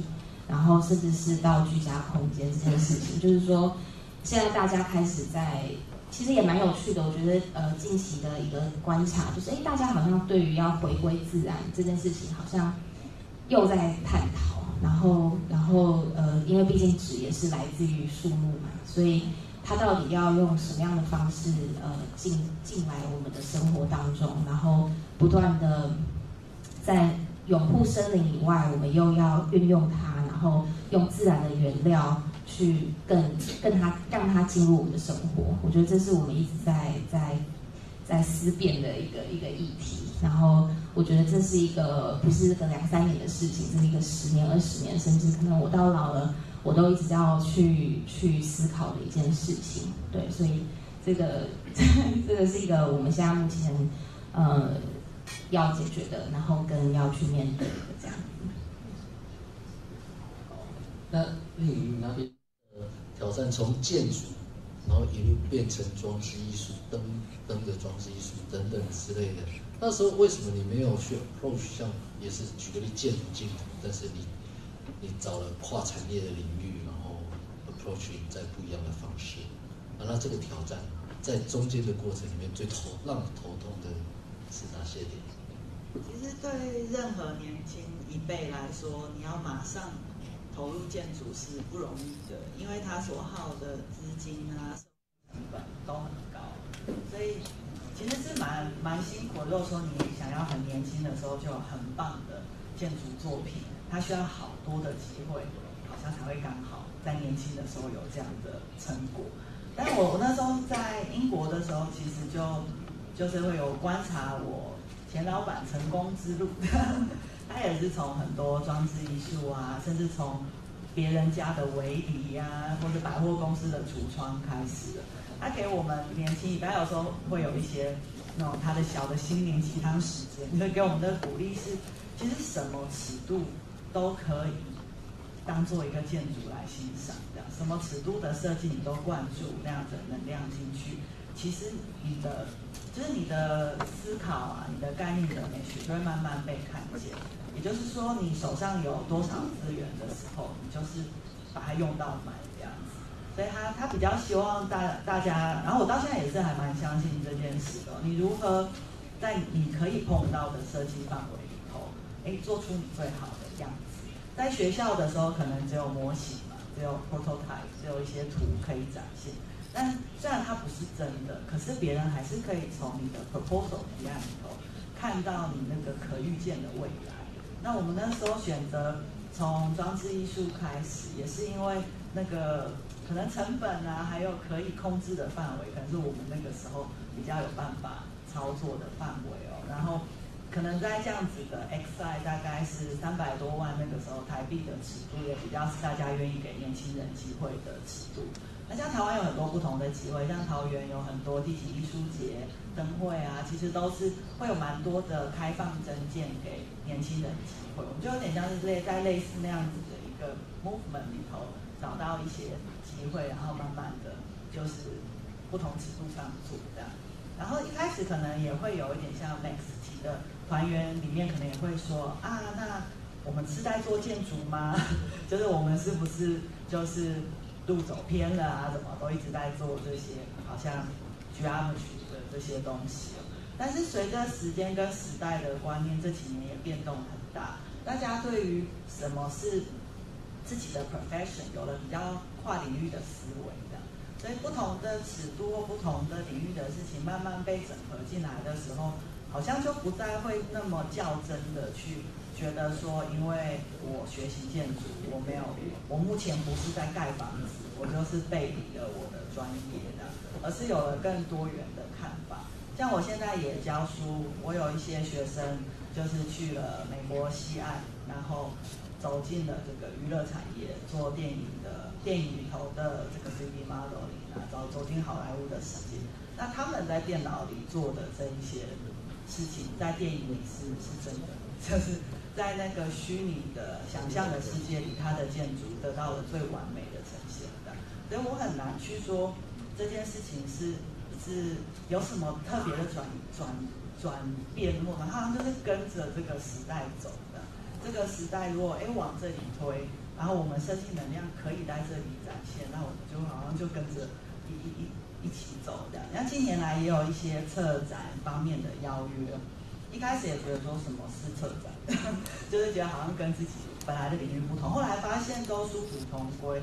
建筑里我们学习整合机电结构啊，然后整合这些东西，在策展领域整合田野调查团队，整合互动艺术团队，整合灯光，然后一样整合木工班。其实它一样是你站在一个角色，把所有对的人 put together， 就是找到大家对的组合位置，然后一起谱出一个很好的作品。后来发现建筑的这些训练，其实它可以应用在很多不同的场域里头。所以我也不会说以后我就不做建筑了，我倒没有这样觉得。说如果刚好有一个很好的机会发生，那我也会往前走这样子。而是说看什么状态啊，什么样的平台出现，我们就是准备好，然后就往前走。所以我觉得蛮有趣的，在这3位主讲者里面，他们都有提到跨领域以及整合的这个动作。我相信这个是未来的一个主要的趋势，不管是我们这几年已经有 AI 的导入，让我们的制程面都会变得比较快。但是我对于我们自己的设计产业也好，我也想要再问大家最后一个问题，不好意思，因为时间关系，我还是想知道，就像举个例，我这一题从那个 Lino 你这边开始好了。social media，OK， 你要如何把自己卖出去？我觉得这是相信我，这个是我们年轻的时代最大的挑战，以及我们上一个世代我们不会用 digital platform， 但是新的世代你会用 digital platform，especially 你们3个人的 website 是 amazing， 所以你要不要跟我们 share 一下你一开始的时候 day one， 那时候没有那个 website，how do you start？ 你如何从零，然后慢慢的建构起你自我的品牌？这样子，对，这真的也是一个很漫长的旅程，因为我自己对就是也没有念过就是设计这个 branding 这个专业，因为这个已经是一个很专业的一套，你知道吗？然后所以我当初其实我也蛮幸运的，就是自己很喜欢观察就是市场上的品牌，就不管时尚设计。就各方面，然后会很喜欢去想说为什么他们要这么做，所以就是其实自己有很多口袋名单，然后自己也追随了很多我很仰慕的一些设计师，然后对于我自己喜欢的东西，我其实还蛮明确的，就是说很知道说自己想要呈现的那个个性是什么，然后因为后来就慢慢的在酝酿成了说。我觉得 branding 就是在塑造一个人的性格，就是说你要怎么让人，他也会有气场，他也会有一个气质。那个气质，我想要怎么样去 approach 我的客人，然后或者是我面对的这些来参加我的活动，或者是来看到我作品的这些人，这样。所以从最基本就是要塑造一个网站，其实也是从要去定调说我想要什么样的内容嘛，就是说从文字上的阐述到画面到动态到我想要去让大家点进这个网站的时候，他感受到什么？因为我也是一个非常感受就是非常敏感的人，所以我很希望说大家走进我们的空间里面的时候是感受到温暖，感受到前卫，感受到甚至是有点未知的感觉，因为连我自己也不知道过了10年20年之后，凤娇它到时候会再呈现什么用纸或者是用任何自然素材去打造出的作品或者是策展，就我觉得这都对我来讲都是未知，所以但是那个感觉会有一种向往，因为你会对于未来是一种好像期待，说它好像之后还会再发生一些很 exciting 的事情，所以我觉得最前期是那个就是对于那个我们呈现出的相片，我们呈现出的作品，其实很多人现在回看我们所有的案例，都会感觉我们的东西有一个味道，就是说那个质感，或者是那个我们想要呈现的那个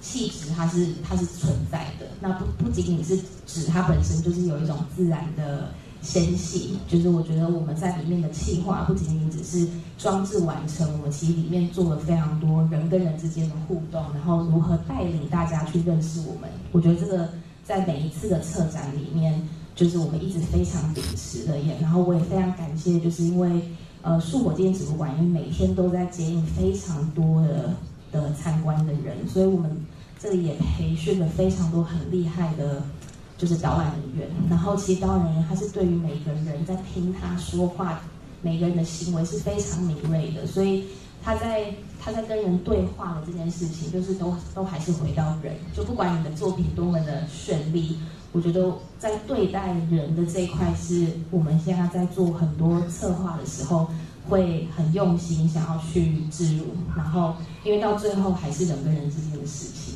对，然后所以这个是想很回答你的问题。就是我觉得这又。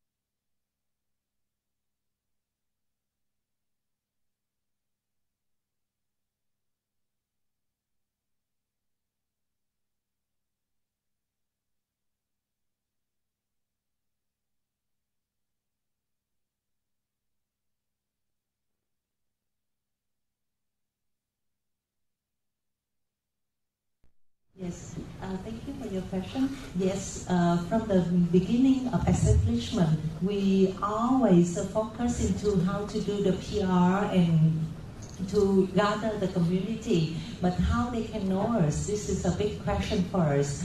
Firstly, we already set up most of the team to building the website, like you're just sharing. We have like 3 websites together. One is website for the Design Association. This is concentrated to gather all the members and the voluntary to support from government, from the other association, and from the university to gather the community, and we connect together for the mission to build the design industry in Vietnam. So this is our main website for the Design Association. Second, we started to build a website for Vietnam Design Week.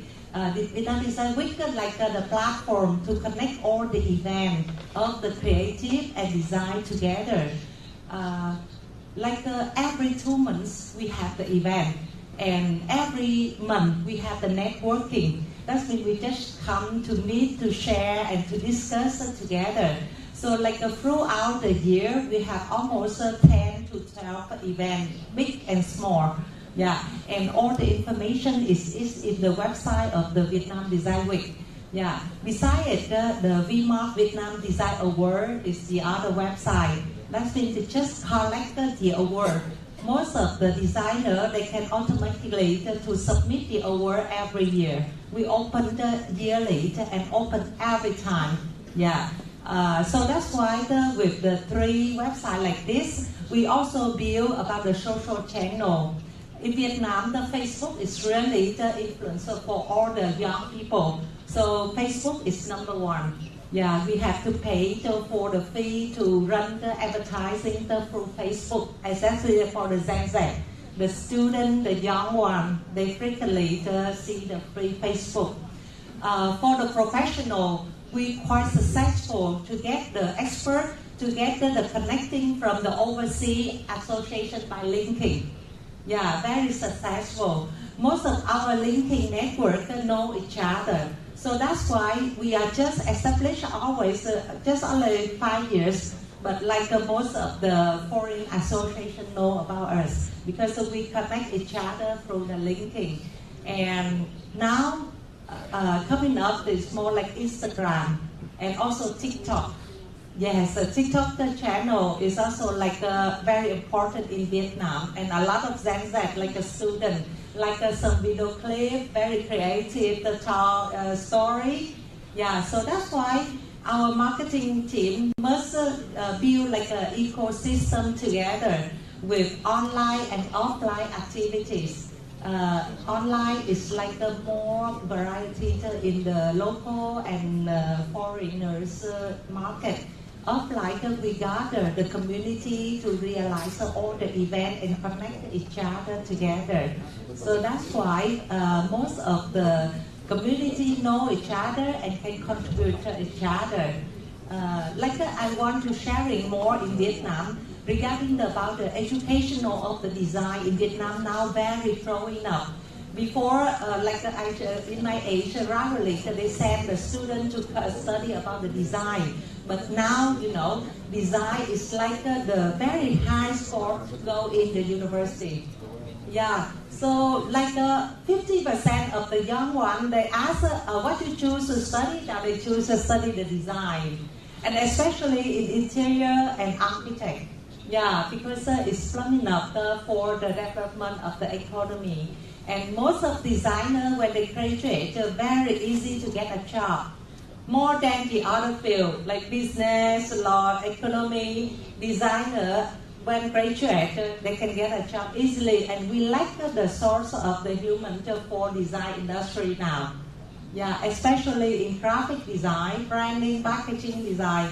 Product design is still a little bit slower because we still following the order from the buyer from overseas. So our mission must to improve more for product design. But the other field like fashion design, graphic design, interior is very good.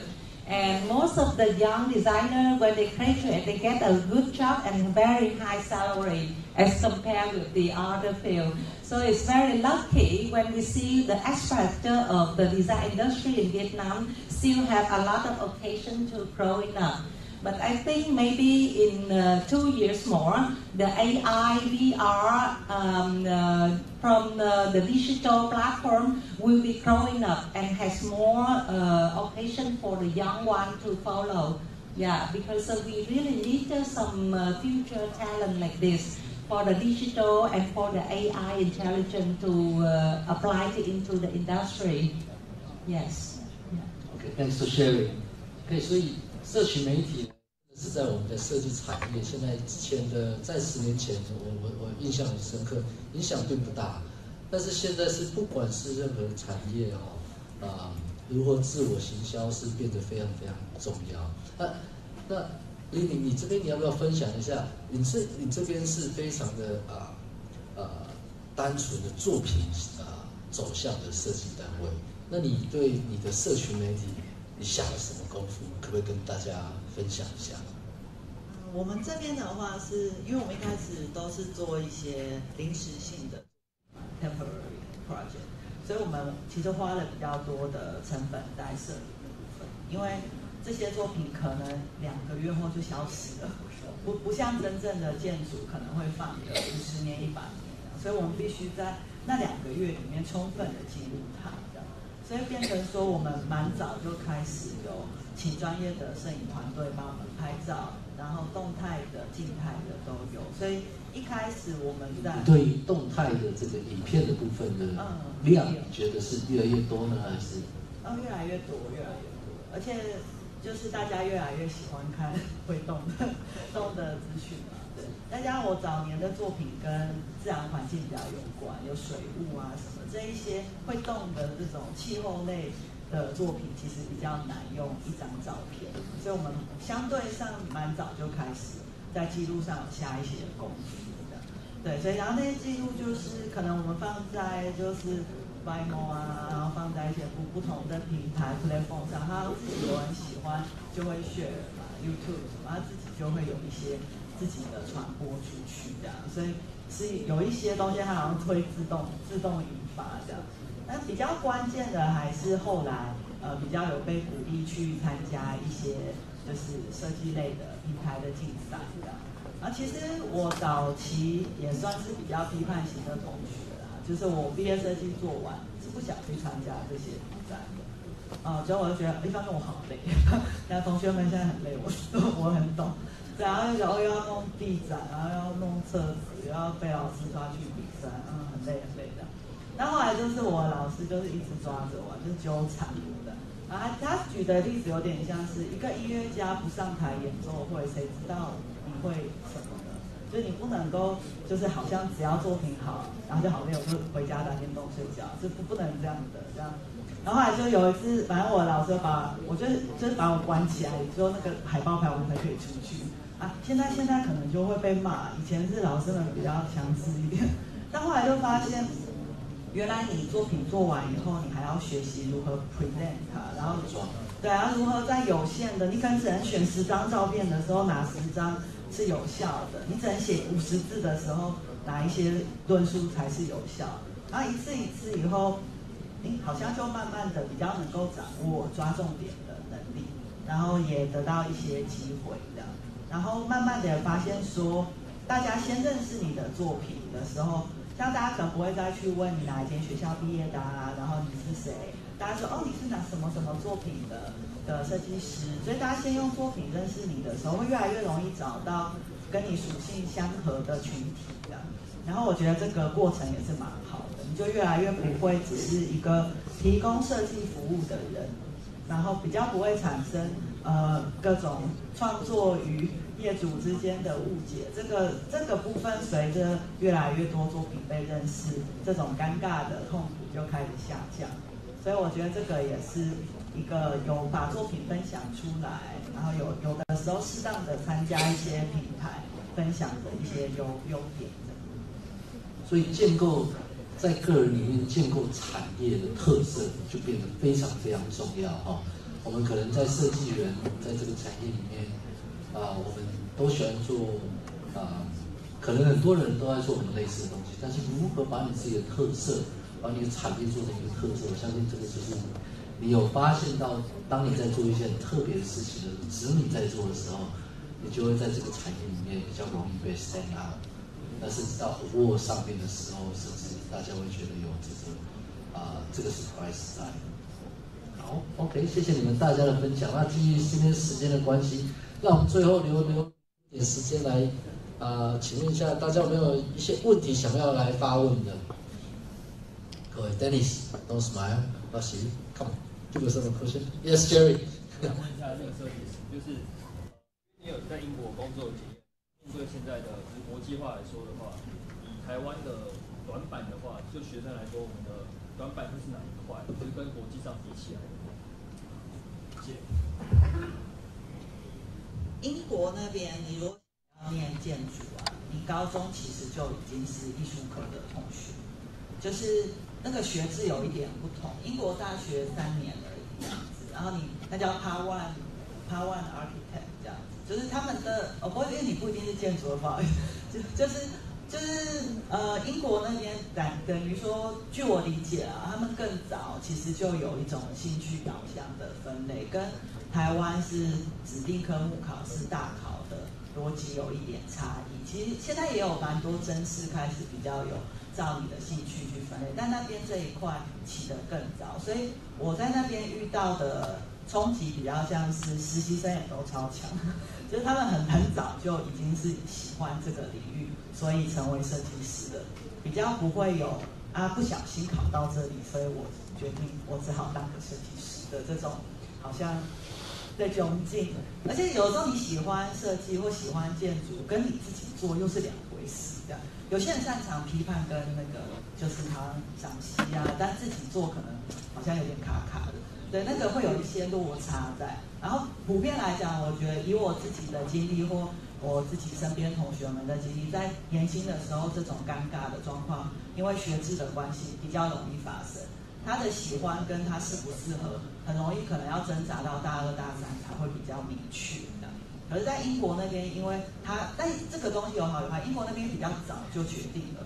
也就是说，如果你在18岁的时候突然觉醒，觉得我好喜欢艺术设计哦，但你前面都修什么别的科目，你可能就很难突然翻转走进这条路。等于说，你的职业生涯的判断比台湾、亚洲这边要早一点，就要好像就开始要酝酿这样。那我们好像可以最后一刻 speech 这样，然后填志愿的那一刻就是在跳这样，所以一定都不同制度一定都有因此过得好或因此觉得很痛苦的人，然后就是其实是都会有的。那我们这边会比较容易碰到的，因为我也有教学嘛，比较容易碰到他其实很喜欢设计建筑，可是他目前的手上的能力或过去的养成让他没有办法马上跟上的那个挫折，就是然后这个可能然后这些东西就要酝酿到高年级一点之后，可能才会就还要挣扎很久，才某一天开窍。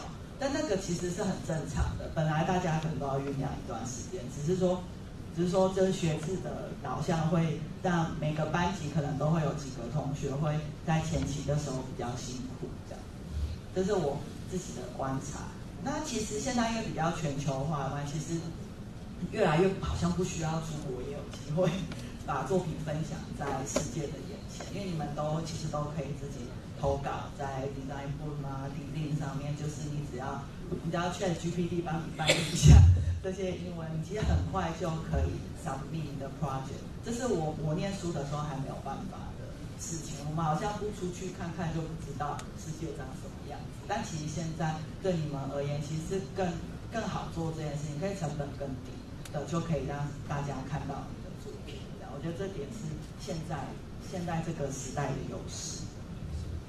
那也就补充就是说，像刚才我们现在的这个跨的这个 promotion 也好，我们不只是投台湾的一些设计奖项，其实像新加坡也好越南也好，其实现在我们这个时代因为数位平台的关系，其实都能够 reach out 更远的地方，一路到美国也好，英国也好，我觉得这个都是有很好的这些机会只要我们现在多利用平台，尤其发现这2年内语言的 barrier 越来越近了，大家的 distance become closer， 所以我们是能够越来越能够利用这些平台，让我们走向这个世界的国际化。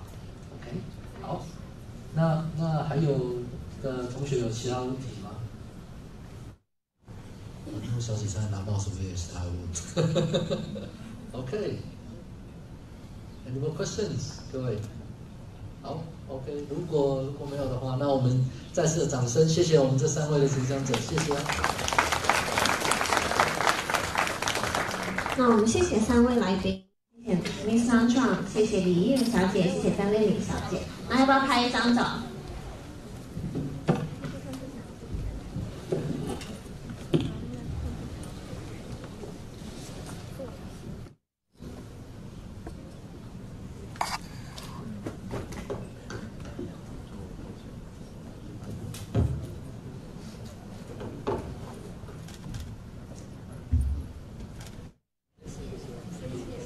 谢谢3位来宾，然后也谢谢杨总监。